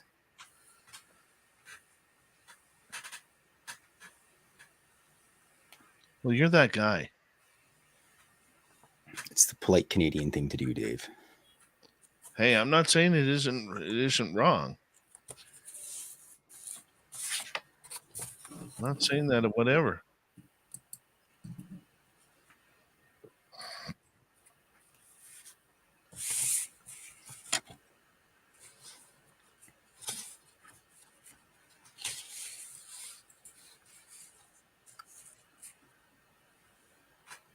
There's Forrest Louis. I want to call him Forrest Lewis one day. Seems like you'd have to get him a crown or something at that point in time. You think so? Yeah, if he comes to the Vegas thing, we'll go to the store and get him a crown to wear around. Reno. It's in Reno, Dave. We're going to Reno. May 10th through 12th, 2024. The Curinator has got us booked in. She's done an amazing job at putting this together behind the scenes, everyone. So make sure you clap for Kira when you see her. Jessica McCreary, how are you? Shadow Time writer, thanks for coming on in.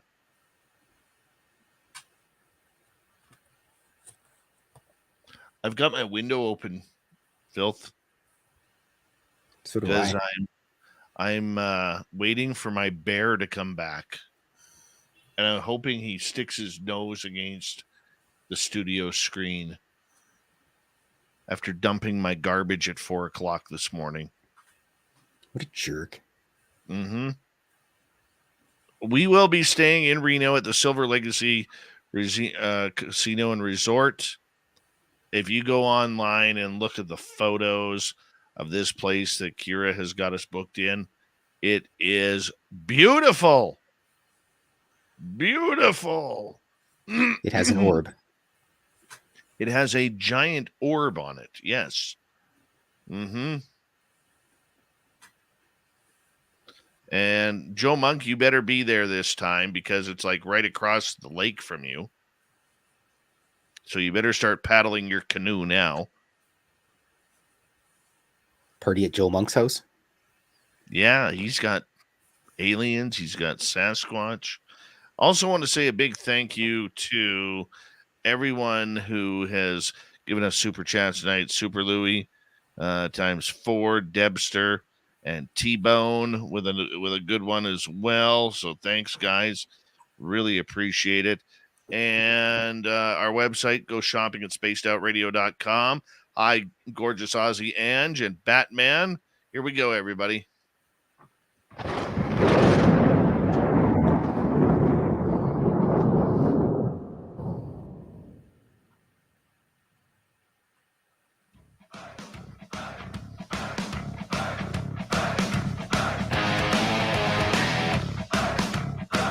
We passed the halfway point of Spaced Out Radio tonight.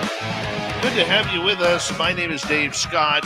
Always appreciate earning your listening ears.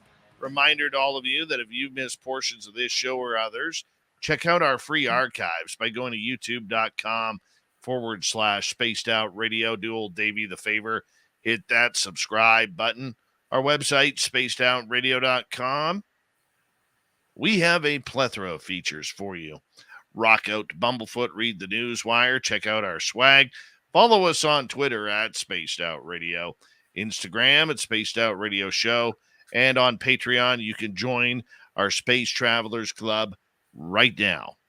Here we go. Final half hour with author, researcher, experiencer, Cheryl Lynn Carter, and we are talking about the Pascagoula event from her new book, Chosen. It's on sale on Amazon right now. Welcome back, Cheryl. Mm-hmm.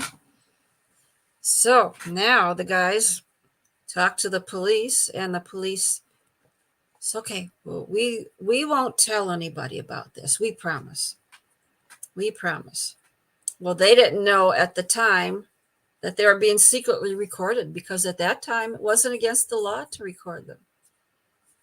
So they go to work the next day, and the phone kept ringing, asking for Charlie. Newspaper reporters. What? Why? What's going on? So he calls the police station. He says, what's going on? He says, you promised me that you weren't going to tell everybody. And now I got reporters all over the place at work here, and we're trying to get a job done, because he was a supervisor. And he says, well, it wasn't me. It wasn't me. I swear. He goes, but besides, how could you keep a story like this a secret? So somebody there did it. So the owner decided, oh, we gotta get the lawyer down here. We gotta do something before you talk to all those reporters. So then the lawyer's talking to me. So I'm gonna represent you and all this. And Charlie says, well, can we go get ourselves checked out to see if we got any radiation? All you guys are worried about is a story. So they took him out to the Kessler Airfield, where they examined them, and they said, no, you know, not radioactive. So that was a good thing. So then they took them to this other room, and they were going to be having another interview with some people. And again, there were 2 men in dark suits that were interviewing them, asking them all kinds of questions. And then they says, okay, everything that we talked about, we're going to give you a report. You can take it home with you. We'll send it to you. So I just need you to sign this paper, and then it's all finalized, and we'll send it to you. Well, the paper they were signing was completely blank. They were just signing their name on it. And they never did get any kind of report from them. Whatever they were talking about, whatever results, they got no kind of report at all. So then they also decided that maybe they should be hypnotized to see what happened. So Dr. J. Allen Hynek actually helped them perform a hypnotic regression. And also Bud Hopkins, Kathleen Martin, they all did hypnotic regressions on them. And so then they remembered being up in the ship and what happened to them. And the very weird thing is when when they were doing it to Calvin, he realized that the one being that he saw on the ship, it was a woman, that he had seen this woman somewhere else when they were fishing when they were kids. She was in the forest and she kept calling him over. So see, he had been, this is probably not his first abduction, because he was already being introduced back there when he was young. So that was kind of interesting in that story. I want to shift focus here from your book Chosen, which everybody should get on Amazon, to a lot of your research that you have done on Skinwalker Ranch. Mm-hmm. This is such a highly controversial place. We get glimpses into it, which, at times seem unbelievable on television regarding this. I've talked to Brandon Fugel a few times. Very, very nice man, the owner of Skinwalker Ranch. Mm-hmm. But what's your opinion on what's going on there? Well, this is a place I did remote view, because when we wrote the first book, Digging into Skinwalker Ranch, I wanted to know the history. We know what it is now. I want to know who were all the people that used to live there. And when I checked, they were just regular people like us. Went out to get, have a ranch, get some cattle, some horses. And so I went to the office in Vernal and got all the land deeds for everybody that had owned the land all these years. A lot of people never heard of them. You've heard of the Shermans, but that's all you hear about. But there's many, many more families. And the thing is, you just wonder, what kind of things did they see that we don't ever know about? Because the Shermans were the first ones that actually talked about it. So I says, I want to remote view there and see what I can see. So when I did, this is what I'm talking about, where I can remote view and I can only see so much before something stops me. It's like something at the ranch only wants me to know so much. There's a native man. He stands by a stream. There's a beaver dam with 2 beavers. And he stands there and he's looking toward the mesa. Here we go, that mesa. And he's trying to show me something in the mesa. He wants me to see something. He keeps telling me to follow the water, follow the water. Now, I don't know where the stream is. I don't know how far the water goes to the mesa, because I've never been there. And that's what I mean. And I want to see, well, what about the mesa? And I can't see. They want to stop me. I can't see. I said, okay. So then it was about a couple months later, all of a sudden I'm wide awake and I see, I think, like a shadow figure on my left side. And I said, what? And then I go, no, it wasn't a shadow figure. And I'm not sure. I'm thinking it's interdimensional, but it also had the big almond-shaped eyes. Was it alien? But I didn't feel alien, but I think interdimensional. Right. So see, things can follow you back even when you remote view, because I know it was from the ranch. And they started downloading binary code in my brain. Is it the energy around the Uinta Basin, or is this skinwalkers that are actually doing it? It's the whole basin has it. It's not just that property. It's not unique to there. It's everywhere. Because I've read stories from other people in the basin. It happens every place. And why I was chosen to get this binary code, I don't know. And what it means, I don't know. I don't feel enlightened. I don't feel any different. But it was obviously a gift to me.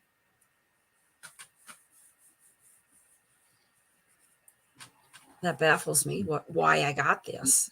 When you remote viewed Skinwalker Ranch, what did you see? Well, that's what I see. This native man was, I think he was Fremont. He was really, really been there a long time. And he actually protects the land. He was a medicine man at one time. He protects the land.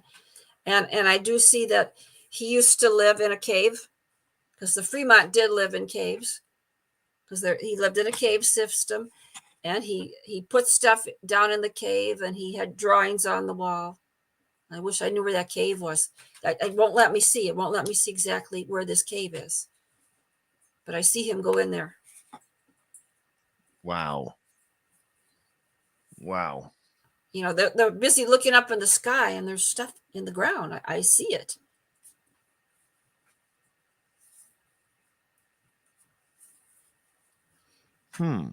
So did you pick up anything else like ghosts or skinwalkers or wendigos or aliens there?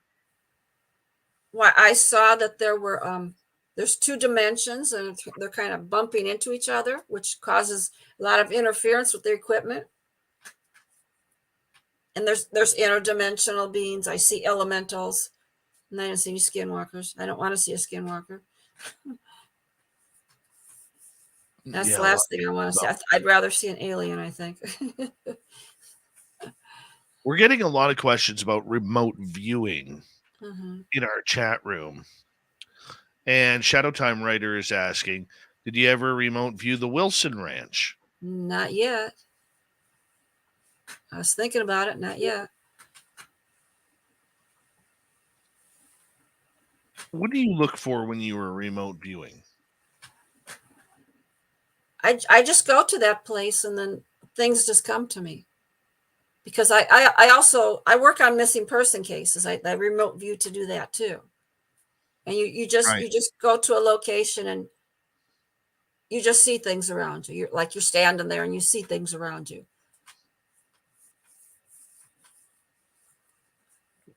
No, I didn't see. Question from Super Crazy. Yeah, I didn't see Dogman or Sasquatch. No. Have you ever remote viewed in on them, or just no time yet? Well, there wasn't anything at the ranch. Right. Jules is asking, when you remote view, there's an infinite timeline possibilities. What time did you view? Well, I said this native man was Fremont. How old was that? That was a long time ago. Which I don't know why it was showing me something so long ago instead of showing me something in the present. But it was like that's what I was supposed to know. I was supposed to know what happened back then,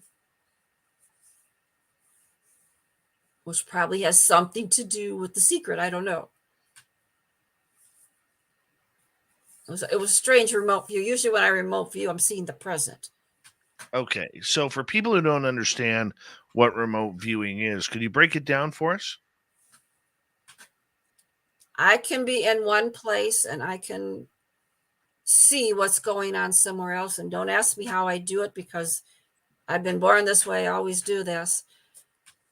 But like when I work on missing person cases, if you're looking for a missing child, you only have 48 hours to bring them back home alive. And I can go to, they say this is the last place the child was found, and I can go to that place, and I can see buildings and street signs and all this, and see who took them and where they went, what kind of car they have. I just see everything that's around me. I could hear the sounds, like of trains or whatever, traffic.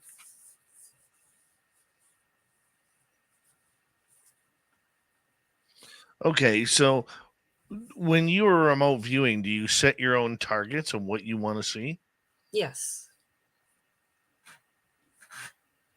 That's why I said I pick a specific place. There's different remote viewings where people give them numbers, and then they tell me what they see. I don't do that. I actually go to the place where I want to see. Okay, so do you use remote viewing in missing persons cases? Yes, I do all the time. Yes, that's what I said. That's how we help find them. But, yeah. But how does that work? Like, are you looking for the person? Are you looking for the crime? Well, it's different every time. That's why I said you go to the last place where they were, and I might see the man that took this child, and then I can describe this man. And I have a software program like the police use, a composite software, and I can do the face of this person and send it to the police. This person took this child, because then they're in the area and they know they can put this out. Has anyone seen this guy? How many cases have you been involved with? Oh, hundreds. Lost count. But mostly we do look for adults too, but mostly we specialize looking for missing children because, like I said, you only have 48 hours to bring them back home alive. That doesn't give you much time because you already know they've been missing for so many hours. Right. Now, do you work with certain police departments on this, or do you do it on your own? There's a group of us. We have a leader, and there's 5 of us, and we all get our information together and send it to them so that we're not reading off each other. And then he sends the information to the police. Now, it depends, where we're dealing with. Some police don't want anything to do with mediums. They think we're crazy. And other police go, yes, we want your help. So it depends. Sometimes even though we're seeing all this, some police might not want to hear about it, and that's sad. Applesauce wants to know, does the remote viewing continue when you sleep? Well, I would say that's when I astral project, like we talked about before. So I'm not remote viewing, I'm actually going to a place. It's hard to explain astral projecting, but yeah, you actually go to the place.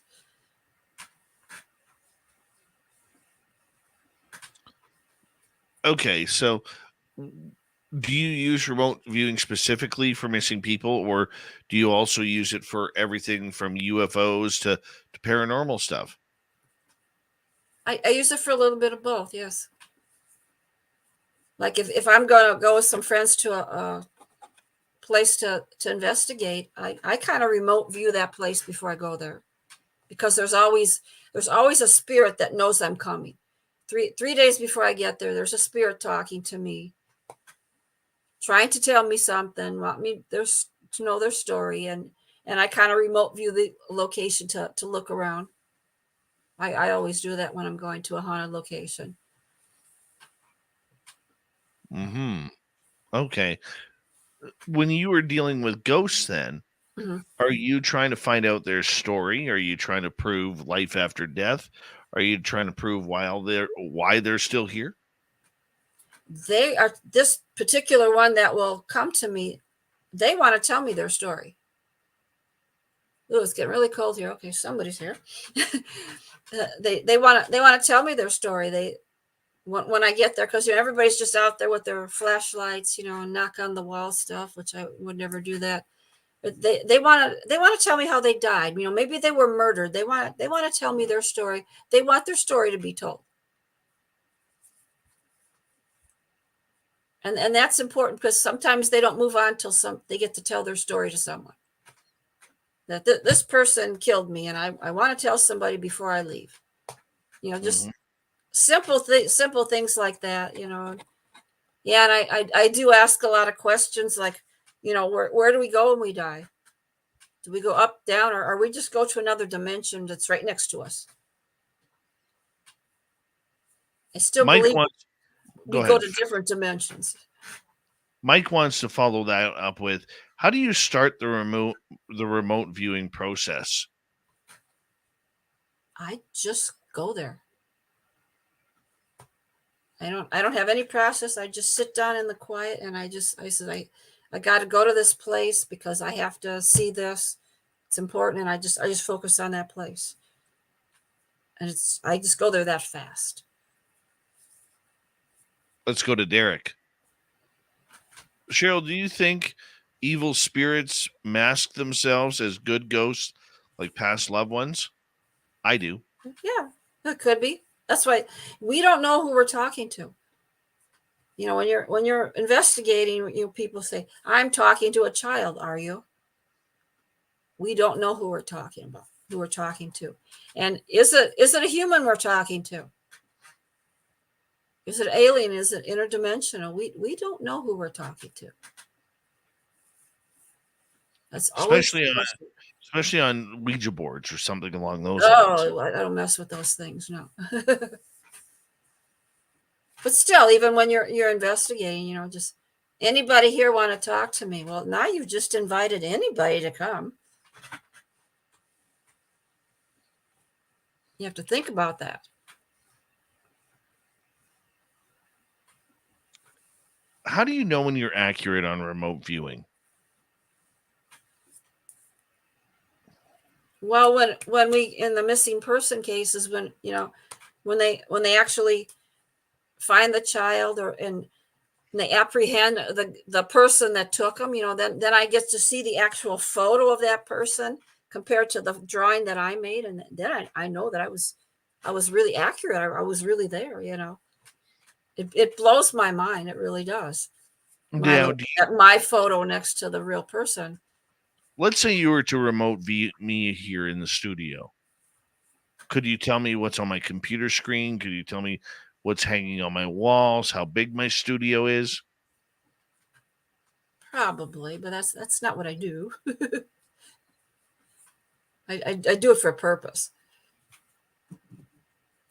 I understand. Yeah. I understand.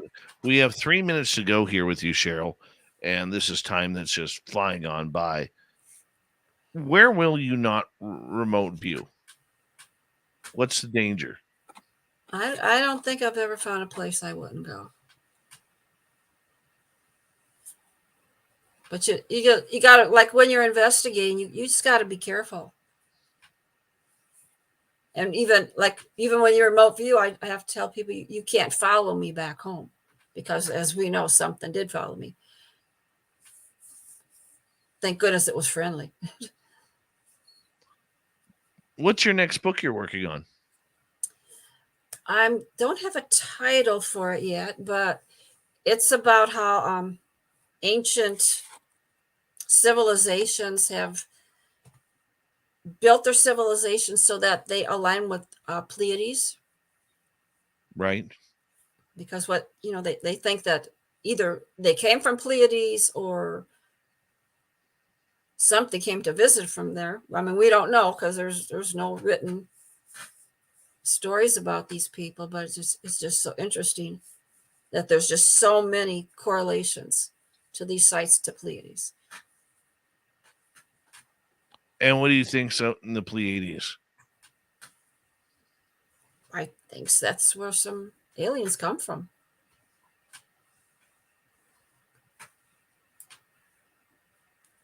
How many species? Oh, who knows? They're just like us. Many, we all look different. I'm sure there's, like all the stories you hear, they're all describing them looking different. I think there's all different species. I don't think they all come from a certain place. Some can be coming from within our Earth. Look at the ones that come in and out of the water. I don't think it's all from outer space. Or they could come from another dimension next to us also.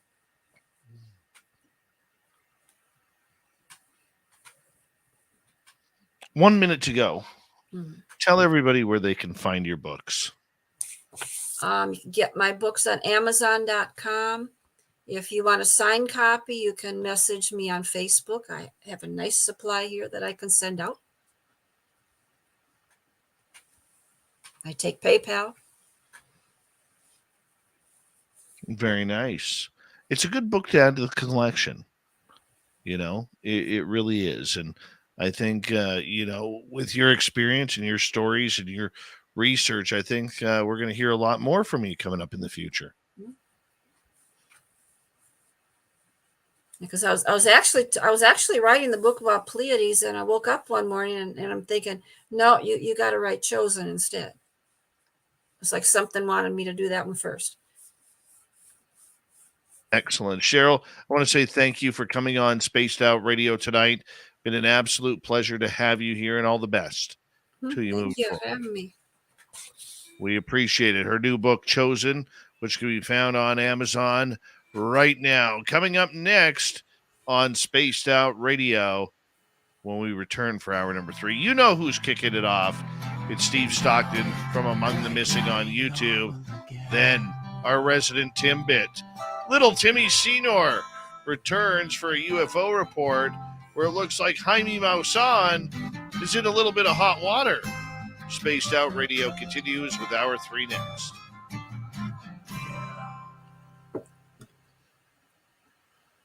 Great job, Cheryl, and thank you. Thanks.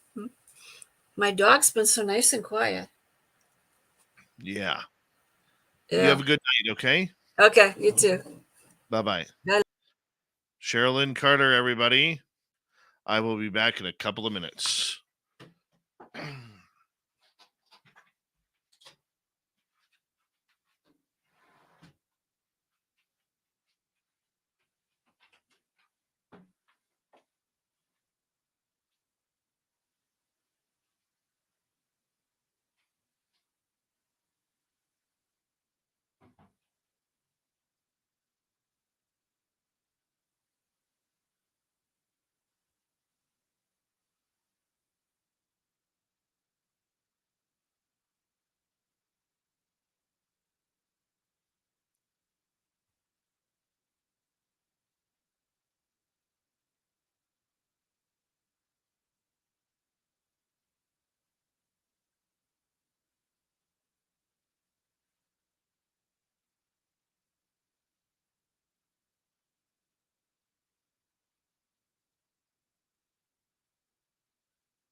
All right.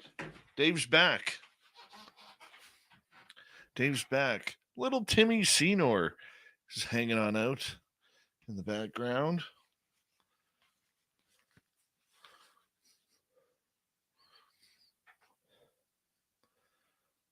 Reminder, all of you, put on your calendar May 10th to 12th. Reno, Nevada, 2024 for the 3rd annual SOR fan party at the Silver Legacy Casino and Resort. We're going to have more information coming out soon. We want to pack the place again like we did the last couple of years. We do it all for you, everyone. We do. Who do I know is coming? Merle's coming. We're going to go on a big paranormal tour. We got the live show. Little Timmy Senor is going to be there. Melinda Leslie is going to be there. Jim Goodall is going to be there.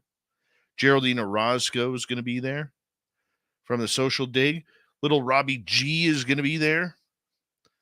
We're going to have a bunch of people. Science Bob and Lala Bright are going to be there. Big thank you tonight to Forrest Louis ×4, Debster, and T-Bone for the super chats tonight. Very much appreciate it. And, of course, join the Space Travelers Club on Patreon.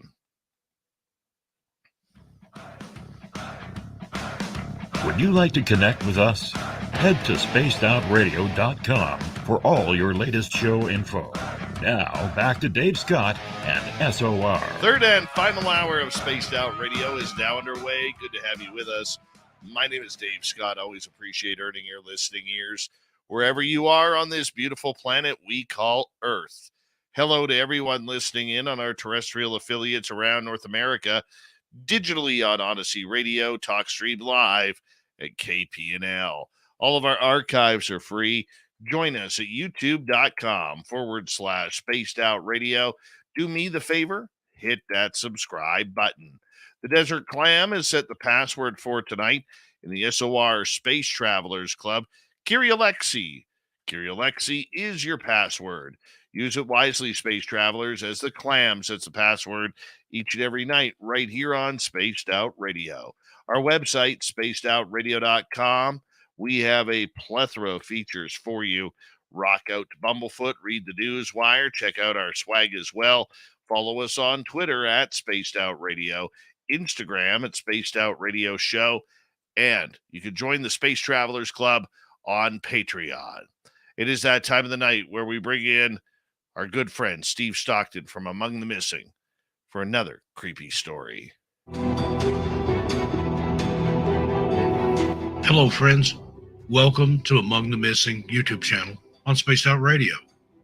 I'm Steve Stockton, and I'm about to take you on an unbelievable journey of people just like you. Their stories and encounters will haunt us on Among the Missing.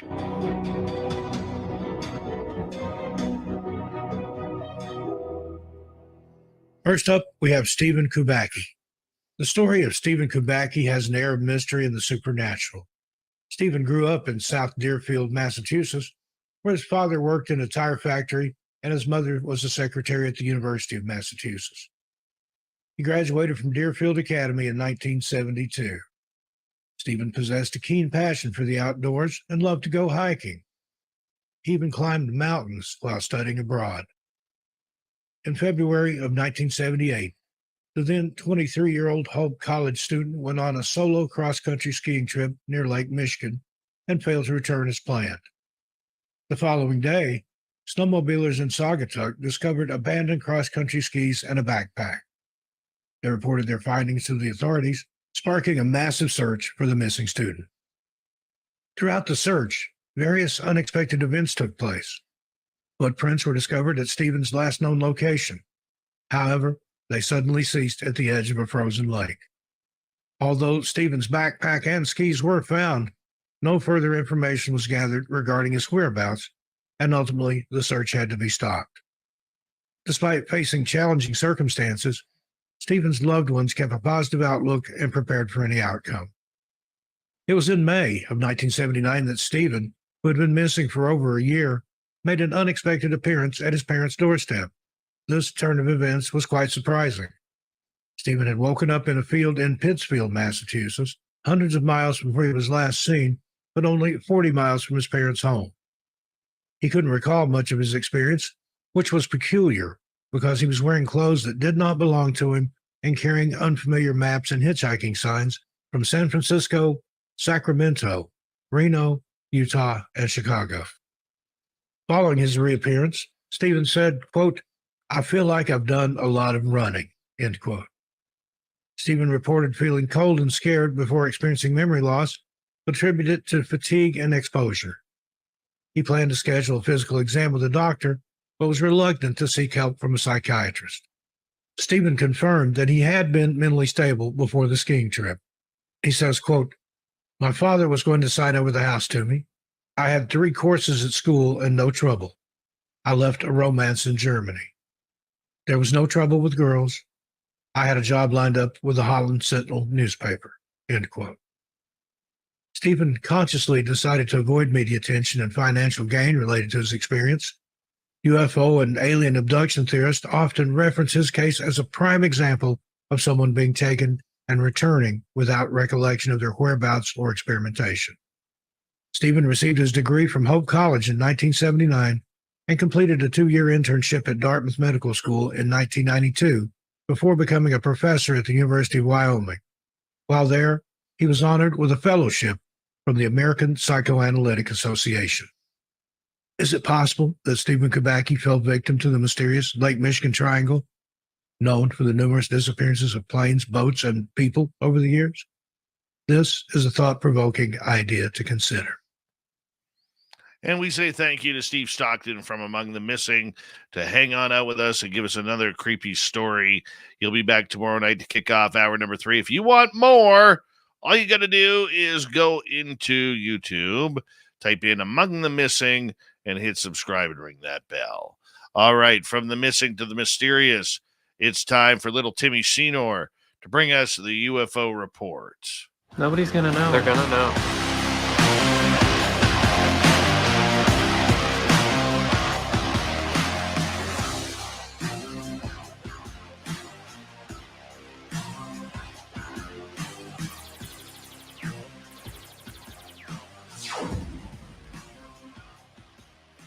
Tim Senor, last week we hear about fake mummies and in the Mexican disclosure movement. Well, apparently there's a little bit of hot water coming down for famed Mexican journalist Jaime Maussan regarding this, and a few more stories we're going to get to. But first, how you been, my friend? Oh, I've been doing just great. Thanks for asking. Staying busy.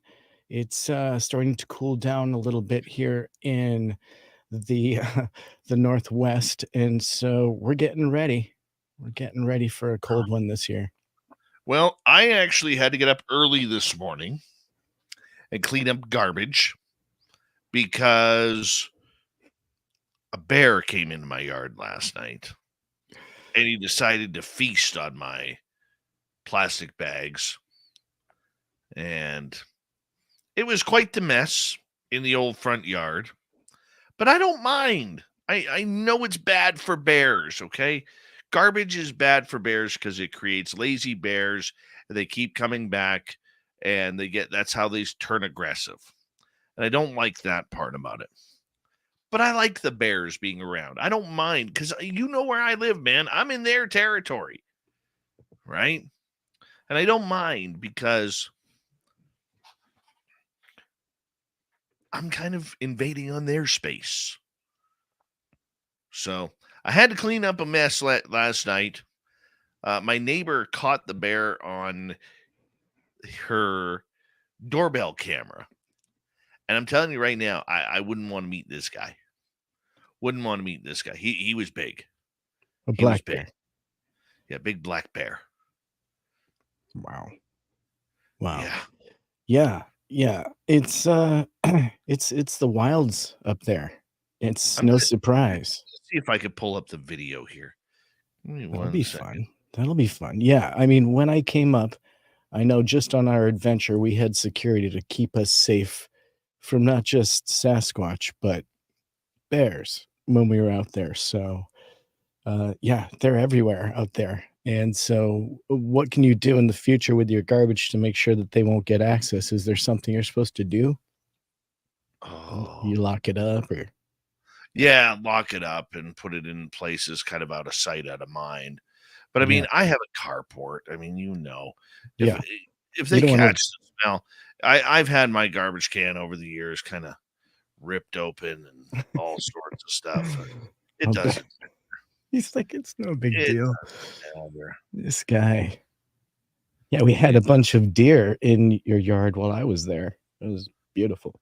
Yeah, but it's kind of cool. I really do enjoy the outdoors and everything that kind of goes along with it. So I'm just trying to find the deal here, but nonetheless, we had a good time chasing down the bear. We did.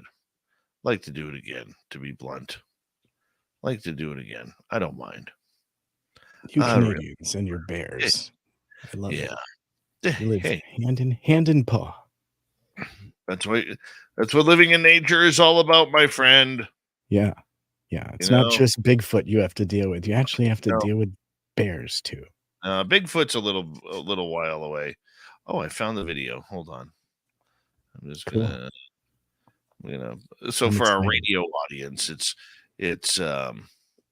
you're not gonna be able to see this, unfortunately, but Video makes it's good literally radio. a doorbell camera of a giant black bear that is around my neighborhood right now. So it's kind of cool to see. It really is. And 1 second here. There he is. Oh, he's There massive. he's massive. He's friggin' massive.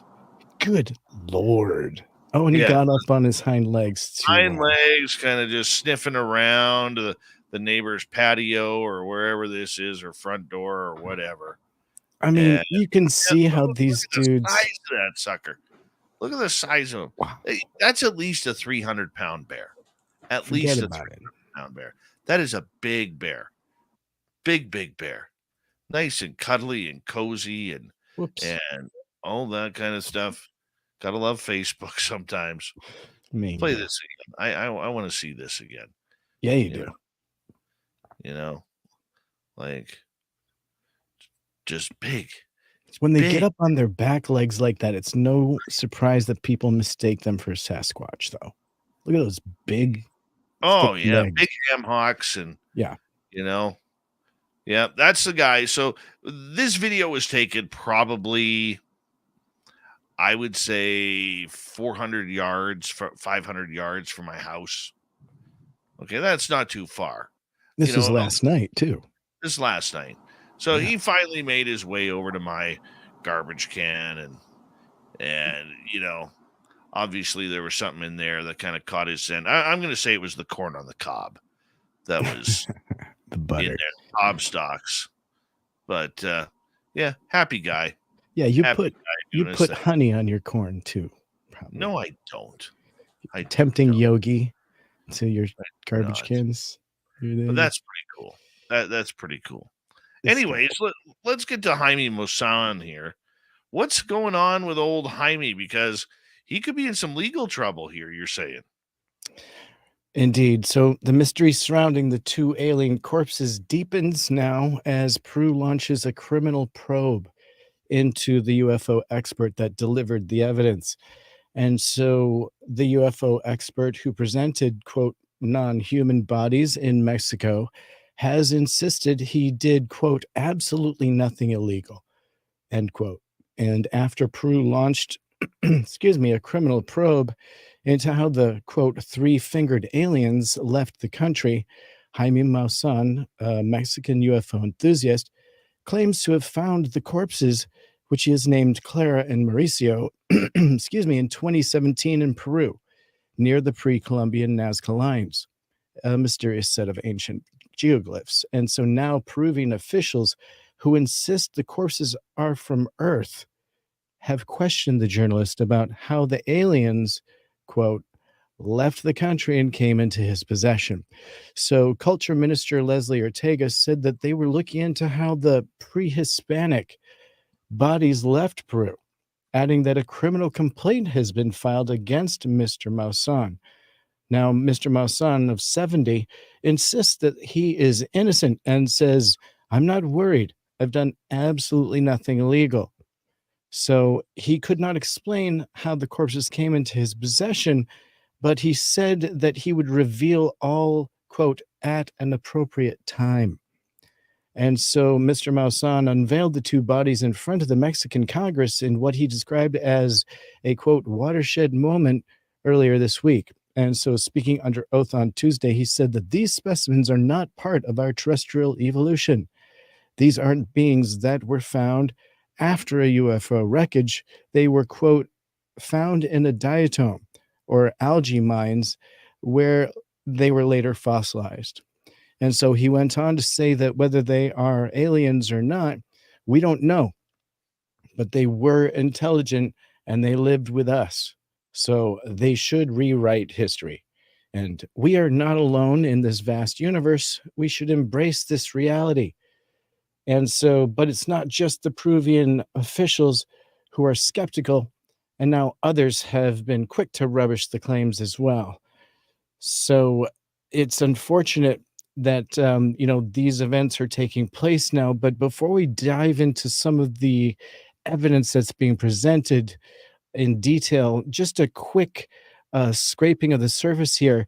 You and I have talked a few times about how some of the researchers that are on this topic kind of walk the line with evidence and mythos. And it's really tough to bring evidence at the same rate as bringing something that is kind of mythological and maybe just a story or loose and not heavy duty evidence, and sometimes not even real evidence. So we're being bombarded with a bunch of information, and it's tough to walk the line, but sometimes you can overstep. And in this case, without any real chain of custody being shown here, he's getting in a little bit of hot water. And I think, with his quote saying at the right time, he'll provide it. I think now is going to be the right time. Dave, over to you before we get a little deeper here. Well, there's a few things we need to talk about here. Number one, the credibility of Jaime Maussan. Okay, this is a man who, over his UFO career at least, has been teetering on fakeness and teetering along about a lot of sensationalism in his journalism on the subject, which is very sad because before he started taking on the UFO world, Jaime was known as, he was pretty much the Walter Cronkite of Mexico. And like, for instance, my good friend's wife is from Mexico, and she doesn't know anything about UFOs, but she sure knows about the greatness of Jaime Maussan. I mean, this man is a legend in his country for his stellar reporting. So the fact that he has hung his latter career on these fake, we don't even know what they are. Are they paper mache? Are they real bones, or what are they? We don't know really, Tim. Well, I do have some information on that we can cover. So, I mean, briefly, the two alien corpses appear to be in a shriveled human-like shape, but with 3 elongated connected fingers and 2 withered arms. So some have said that their toothless skulls show similar characteristics to birds. And Dr. Bennett's of the Scientific Institute for Health of the Mexican Navy said X-rays and 3D reconstruction and DNA analysis had been carried out. And so they could confirm that these bodies had no relation to human beings. Now, Maussan may have had some claims in the past to similar bodies that were later proven to be mummified children's remains. And these are not to be confused with those. These are a different set of alien quote unquote alien corpses, mummified corpses. And he said, I think there's a clear demonstration that what we are dealing with is non-human specimens and that they're not related to any other species. But however, we go on to get some actual results here. And so I can get into some of what it does turn out it looks like to be and some of the origin.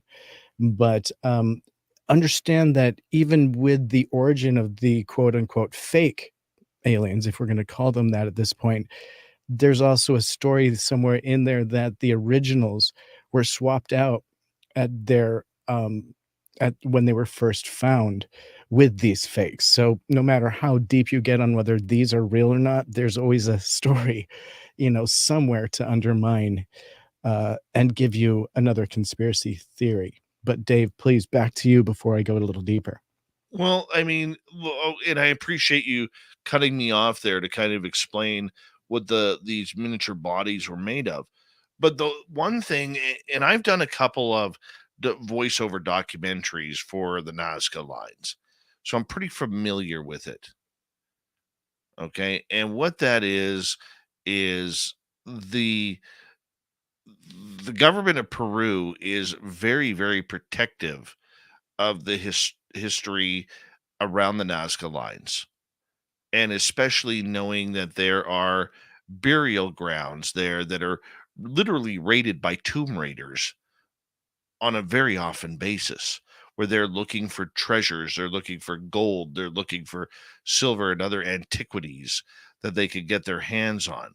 And unfortunately, sometimes these grave robbers, they make it through and have some success, like with finding these miniature bodies that they now call aliens, even though we know they're not.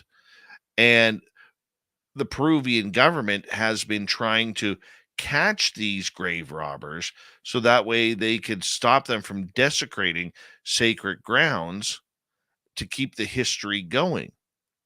And it's sad in a way because Peru is it's not a wealthy country for the most part. And there are people trying to do anything they can to eke out money for themselves, for food, for lodging, for anything. So it's a difficult task, but the one thing that the Peruvians want to remain having, though, is control over their history, including these little bodies that were found at the Nazca lines. So I'm sure they're going to find a way on how Maussan had them smuggled out of Peru to get into his hands in Mexico. That's the big trouble right now. And the other part is, if it does go to some sort of trial, will he actually go to Peru to stand trial?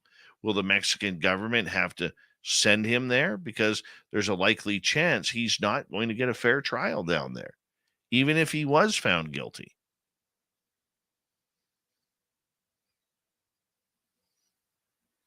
Indeed. Indeed. And it does kind of look like, the minute that he's asked to provide any of that information, unless it's legit, it could get him into some trouble. Now, potentially, he does have the right, chain of custody paperwork, and maybe it was shipped to him and something like that or whatever. And it was all absolutely legit. Maybe it's on loan. We don't know. And he said at some point he would provide that information. Let's hope, for his sake, that it doesn't get him into too much trouble. But at the same rate, I do think that it's important that, that chain of custody becomes public, and also the biomakeup of these, quote, alien mummies becomes public as well, so that whether they're real or not is as public as the news that mummies, were presented at the Mexican Congress did. Tim, hold that thought. We'll continue this right afterwards because I still have a lot to say on this subject. The UFO Report with Tim Senor continues right after this on Spaced Out Radio. Stay tuned. We will be right back.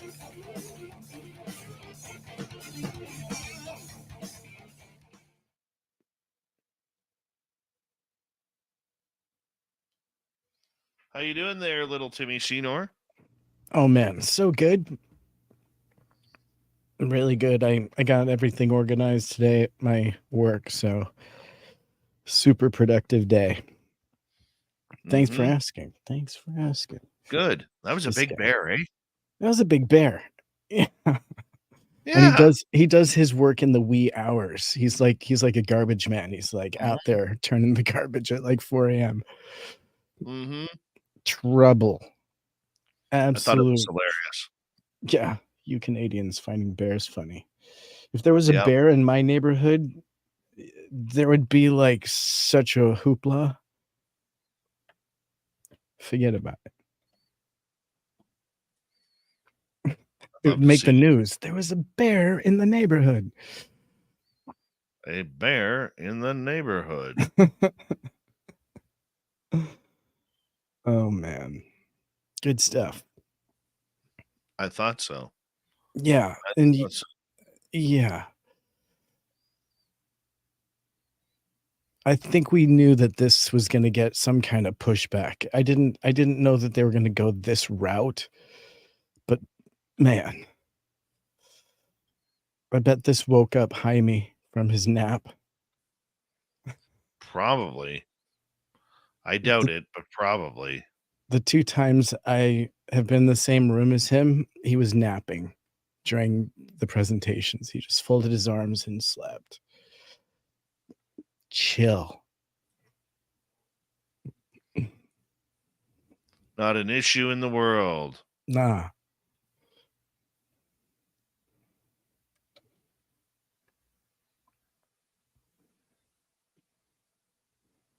Not an issue in the world.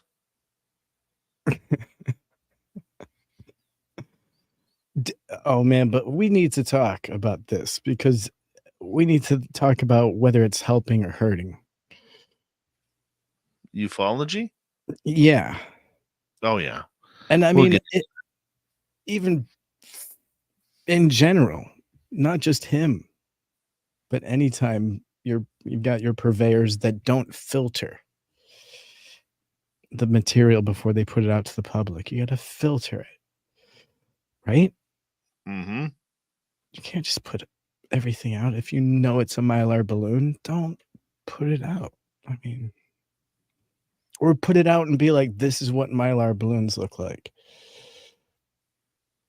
I know. So frustrating.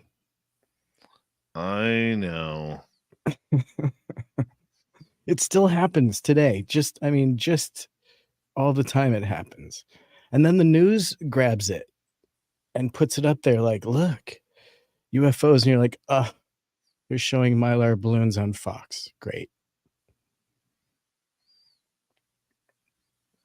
You guys get it. It's frustrating. Mm-hmm. Timmy Senor, you excited about Reno? Oh man, it's so much closer for me. Actually, it's probably about the same, but it's nicer in my opinion. Much, much nicer. I think it's going to be a little bit more intimate, a little bit more fun, Yeah. you know? And it's hard to think that we are only 5, 8 months away. That's right. Only just under half a year away. Start planning now. I love Yeah. it. No, but you know what? For a lot of our listeners, they need to, I mean, let's face it, 90% of us are budgeted one way or another. And Tahoe is on the other side of the mountain, Mm-hmm. which is also awesome. I'm very familiar with Tahoe. Spent a lot of time there. Gildo, you're gonna get timed out here for you're sniffing Grandpa's glue again, buddy. What? You're sniffing Grandpa's glue. Okay. I've warned you many times about drinking Grandpa's Aquavelva from the medicine cabinet. Oh my goodness. And it looks like he even got into the high karate again tonight. So we're going to time you out for a little bit. Okay. One of your many profiles that you have to torture us. But that's okay. That is fun.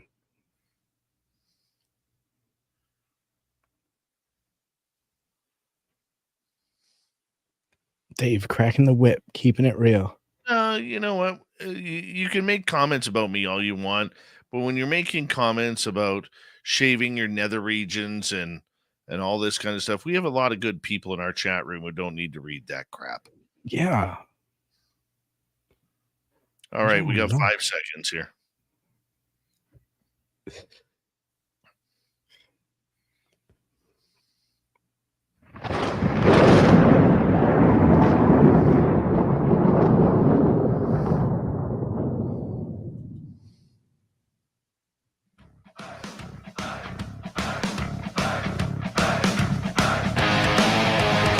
Here we go with the final half hour of Spaced Out Radio tonight.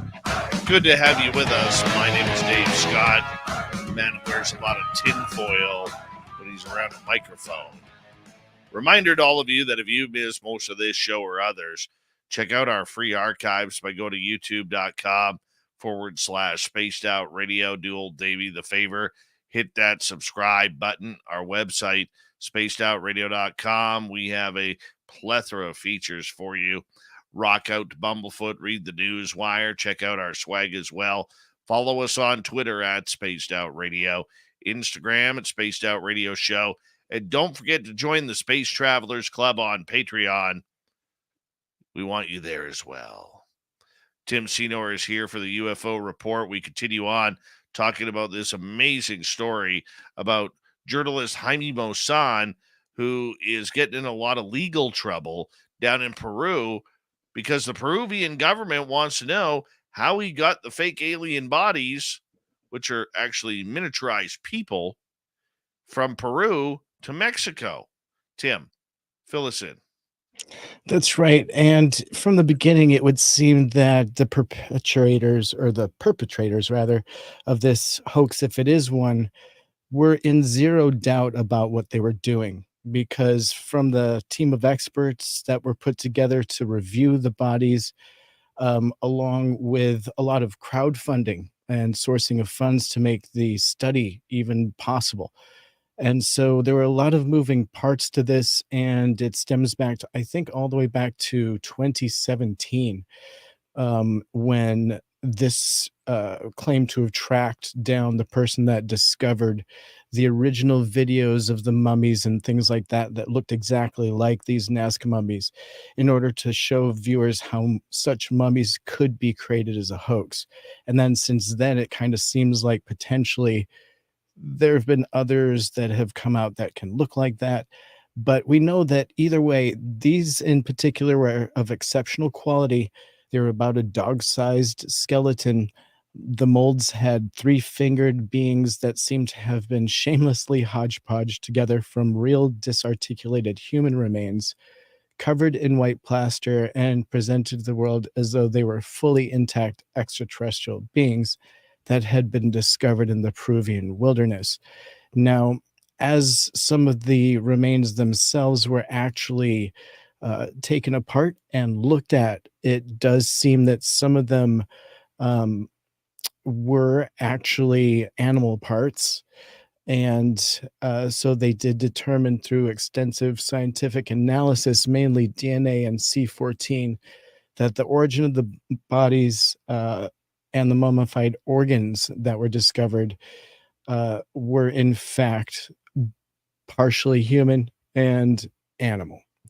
And so they do still consider this dubious as being alien, but part of it looked like it had been a llama skull that had been partially the back of it removed and turned over.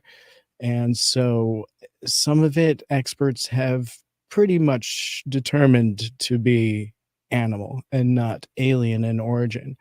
And so this kind of thing really does feel like it sets the whole movement of truth in this topic back quite a bit. You know, this isn't disclosure, you know, if it's fake.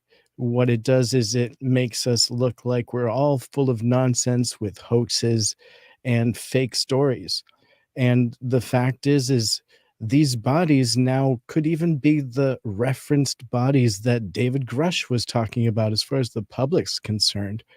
And so now when bodies are referenced, they could be like, oh, what? Like the Mexican bodies that were determined to be llama skulls. So, Dave, it's really kind of a wind out of our sails moment, if you would, for truth and transparency. Well, one of the questions that I've been having for a lot of people or talking to a lot of people about is why would Jaime Maussan ruin his career over a fake story?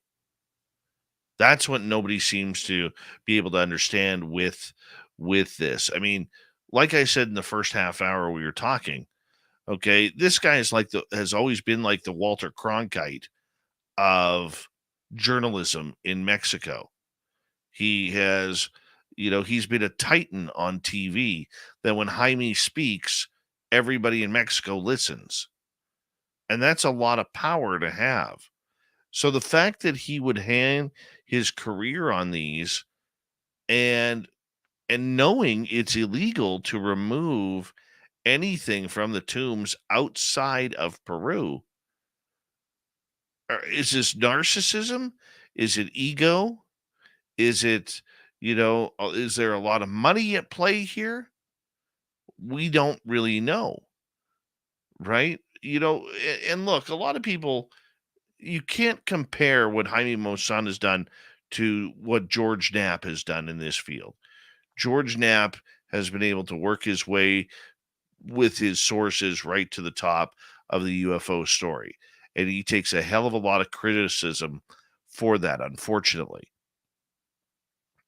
But Maussan has been on top of his game nationally for 50 years. So this is going to be a big blow for Mexico in the disclosure front. I think we're going to see Jaime slowly disappear after this because it's a big blow to the ego. But that's not our fault. I don't think it leaves a black eye on the community. I really don't, because a lot of people already weren't supporting Jaime Maussan because of some of the things he said and tried to pass off as UFOs over time that are questionable, to say the least. But, Yeah. but I think that this one's a gimme for the disclosure movement.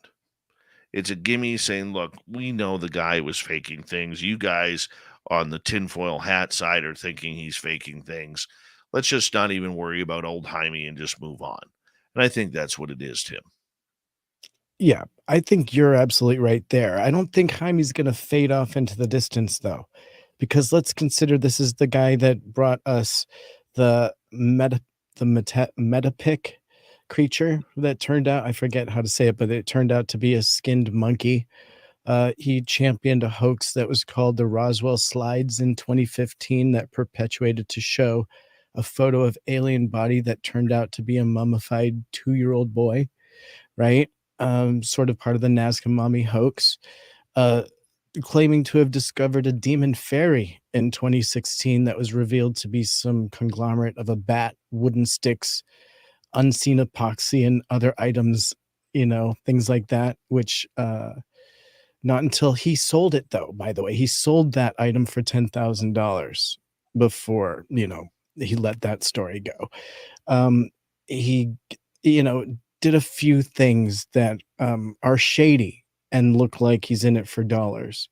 But we also have to consider that, it's not a surprise. It's just unfortunate that it was brought to the table in such a time when we were looking for facts. This is par for the course for Jaime Maussan. This is not a surprise. The minute we knew who delivered those mummies, we knew they weren't real. Right now, it's unfortunate because it would be great if maybe the story of them is what he was delivering. And there may be something interesting to the story of these, right? Because these fake mummies may have a history that is interesting. And maybe it points to some deception, some swapping of these bodies. And maybe we can find out some of that through the chain of custody that we're going to demand. And so maybe there will be something revealing through this case. Let's hope for that for him. you know that this turns into a golden sword moment. But at this point, that is a conspiracy theory only. And, you know, it's unfortunate that this was brought up at this time otherwise. You're exactly right. And you know, I think this is going to dissuade a lot of the UFO community to start pushing away from Jaime Maussan. You know, even though over the years he has put some very questionable material out there, there were still a lot in the United States that were very much on Team Maussan. And I think that changes now. I think it changes quite a bit. I mean, this one's a reputation killer. That's for sure. Tim, we got 11 minutes to go here. Let's get into the next story. All right. So Representative Tim Burchett is in the news again. And on Friday, he doubled down on claims of a Pentagon cover-up over information about UFOs. And so Burchett has requested that the Inspector General of the intelligence community investigate claims that military officials are withholding information from Congress about UAPs following a hearing last month. And so Inspector General Thomas Monahan responded Friday saying that there is no information to share.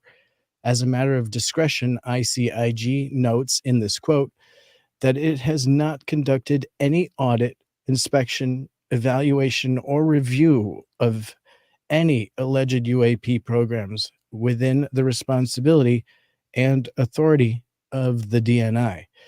And that would enable this office to provide a fulsome response to your question. So it's a big shrug, not under our purview, coming from the ICIG. And so the letter from Burchett specifically asked which officials or facilities were involved in the investigation of possible UAPs, and the Inspector General's reply did not provide those details.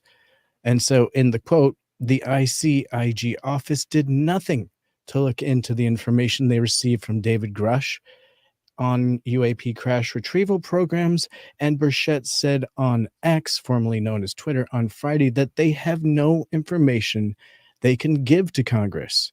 And he says, what is this, a cover-up?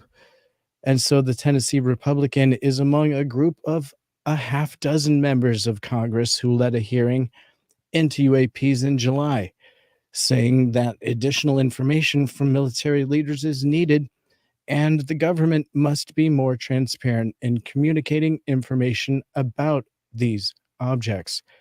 And so other representatives, including Paula Luna, have also previously stated that senior military officials have stonewalled the group's questions about UAP programs. And in a quote, I don't believe that it's fair to the American people to not be able to see the information that is absolutely relevant and has the ability to impact them directly, especially from a national security perspective. And so the bipartisan group of lawmakers has requested a House subcommittee with a subpoena power to force military officials to answer the group's questions. So they're doubling down and starting to get a little upset that they're getting shrugs from the ICIG and everybody involved still, because they haven't done anything to look into any of David Grush's claims. Well, there's a number of issues here that Tim Burchett is bringing up. The Grush thing, of course, is not going to go away. The government wants him to go away. And, you know, I mean, imagine being in Grush's shoes and the stress that you have knowing that your own members, elected officials of the government, and the own military that you served for 15 plus years doesn't want anything to do with you anymore, because as many will call him a patriot, others will say he's a traitor. That's a tough life to live, man. A tough life to live for David Grush. But what did we say? You know, not to give another one of our famous I told you so's, but what did we say about between 3 and 6 months ago? There's no more coming out of the Navy. There's no more coming out of the Air Force. They're not playing the game. Congress wants them to play the game, but they're flexing their military industrial power, showing that they don't have to. They don't have to worry about it. Okay? They don't need to play or to answer the questions from a congressman who is asking UFO stuff. They got bigger fish to fry in their minds, and they'll hide behind China and Russia all day long. But I think Tim Burchett keeps asking the proper questions. Whoever is advising him on this has done a hell of a good job. Okay, whether you love Burchett or whether you don't, when it comes to the UFO story, he's been amazing. He really has. I don't like the idea that, in his hearings, Mr. Transparency Burchett has been holding back on that due to national security. But Tim, do you think, or let me ask you this, are you surprised that he's getting no more? Because I'm not. No, I'm not surprised at all. In fact, this is the exact game plan that I figure they had laid out. It's running by their game plan. It's not by Disclosures and Transparency's game plan we're going by right now. Anything you're feeling as pushback is absolutely real, and it's simply because of this stonewalling on this topic. Nobody wants to talk about it. They're going to be forced to look at it, or it's not going to be done. And the only way to force them is by the means that, Burchett is taking those steps to do, which is forcing them via Congress and the power of subpoena. And so we'll have to see who comes forward, because we do need more witnesses in support of what Gresh was saying. And that's the only thing we have coming, because like you said, we're getting nothing more from the military. The Pentagon's not coming out with any kind of support. And as far as any kind of UAP study goes, they're going to squash that and have NASA's support here very soon. Oh, absolutely. It's not a reality. Yeah. Oh, The UFO topic is not a reality. UAP is something to be considered, but it's a national security topic, as it should be, by the way. Personally, I'm not concerned about weather balloons. I'm sure that, that comes under national security. That's the blanket. That's none of my business, and that's secret. What I want to know about is UFOs and how that's being handled. And that's a totally different topic that they're not even talking about. So you and I have had this conversation many times, but I think they have yet to even ask those questions. And maybe the alien bodies in Mexico is a slap in the face that word needs to be in our mouth more. Aliens, alien bodies.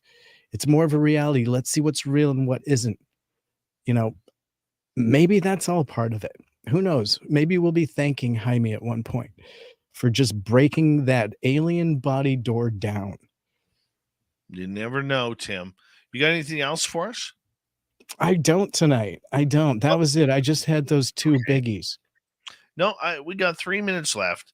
Cool. And I think that missing F-35 fighter, after the pilot ejected and the plane put itself in stealth mode on autopilot. Yeah. I think aliens got it. Random guy sent me a nice picture. I put it on Twitter. I saw that. Okay, of one of the alien bodies from Jaime Maussan sitting in the cockpit of the aircraft. Oh, I had a good gold. laugh at that. That was Pure gold. gold. I got to give credit where credit was due, and that's random guy who set that up beautifully. In a nutshell, that's just perfect. And it is a mystery, and of course we love to wonder about something like that. But you and I know it was technical. It must be a technical thing. It can't be. It can't. Dave, it can't be aliens. Please say it isn't so. Are we You never ready? know. No, it's not aliens at all. It's just, you know what? It's amazing how far advanced American fighter technology is when one of your planes goes down, and because it's a stealth aircraft, you can't find it. You don't know where it crashed. I think it went into the ocean, because if it went into any town or hit a mountain or something, especially in the eastern United States, people are going to hear a noise. They're going to see smoke. They're going to see a lot of things happening. That's why I Yeah. totally believe that it went into the ocean somehow. How about you? Well, it's too bad that it wasn't designed by Elon Musk, because it could have self-piloted it and self-parked even after the pilot safely punched out. That's too bad. I But know. And quickly here, Stephen Greer was on another podcast called Cam Capone News, stating, we've shot down 122 ET vehicles with electromagnetic weapons. He mentioned Sergeant Clifford Stone from the Disclosure Project, who claimed to handle and retrieve alien bodies from some of these shoot downs. Greer says he has a new whistleblower coming forward that had an encounter in northern Nevada. Sounds like Reno. With a downed UFO, met two aliens before the UFO took off. And apparently the aliens were really nice people. Incredibly nice people, to quote him. What's your thoughts, Tim? I have high hopes for evidence. As long as it's not just conjecture and stories, I'm up for anything now. But really, I think Stephen Greer has delivered us enough stories. I'm ready for more. We need more, right? I think we're ready Yes. for more. Get ready to accept more anecdotal evidence, people, because ufology is going back to the caveman days very, very quickly. And behind the scenes, it's getting more technically advanced as ever. The UFO war is officially on.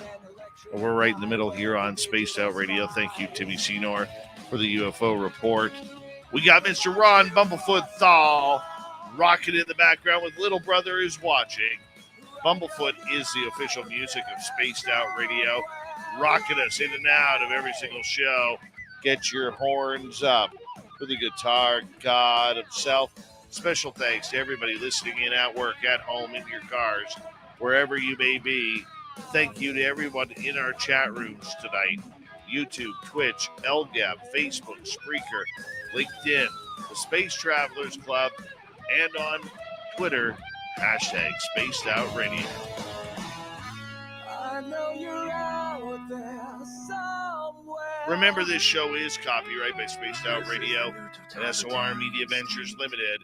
Thank you so much for choosing to share your evening with us, because together, my friends, We're watching. we own the night. Mr. Bumblefoot, we need a favor. We need you to take us home. I know you're out there somewhere watching me. Yes, the Woo train has docked for the night. But soon, my friends, we shall ride again. Seats are always available. Your tickets never expire. And if you want to bring a friend, we got room for them too. Good night.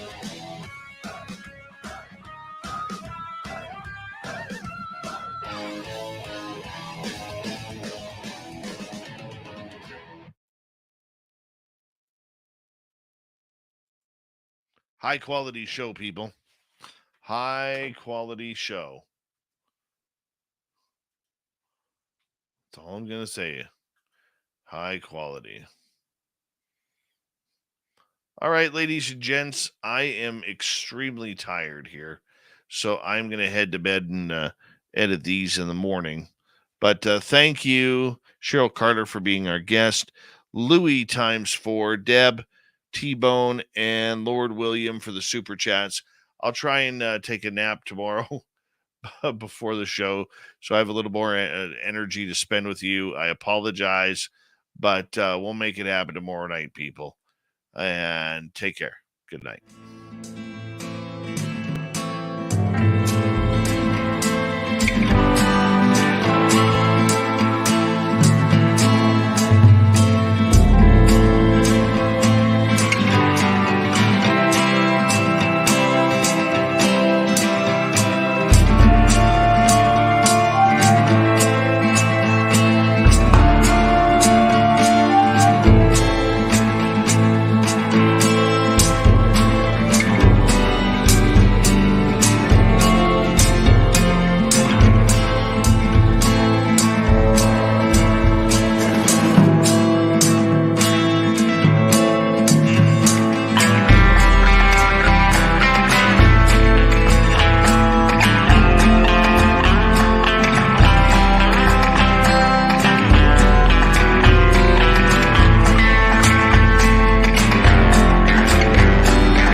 healthy, my friend. You too.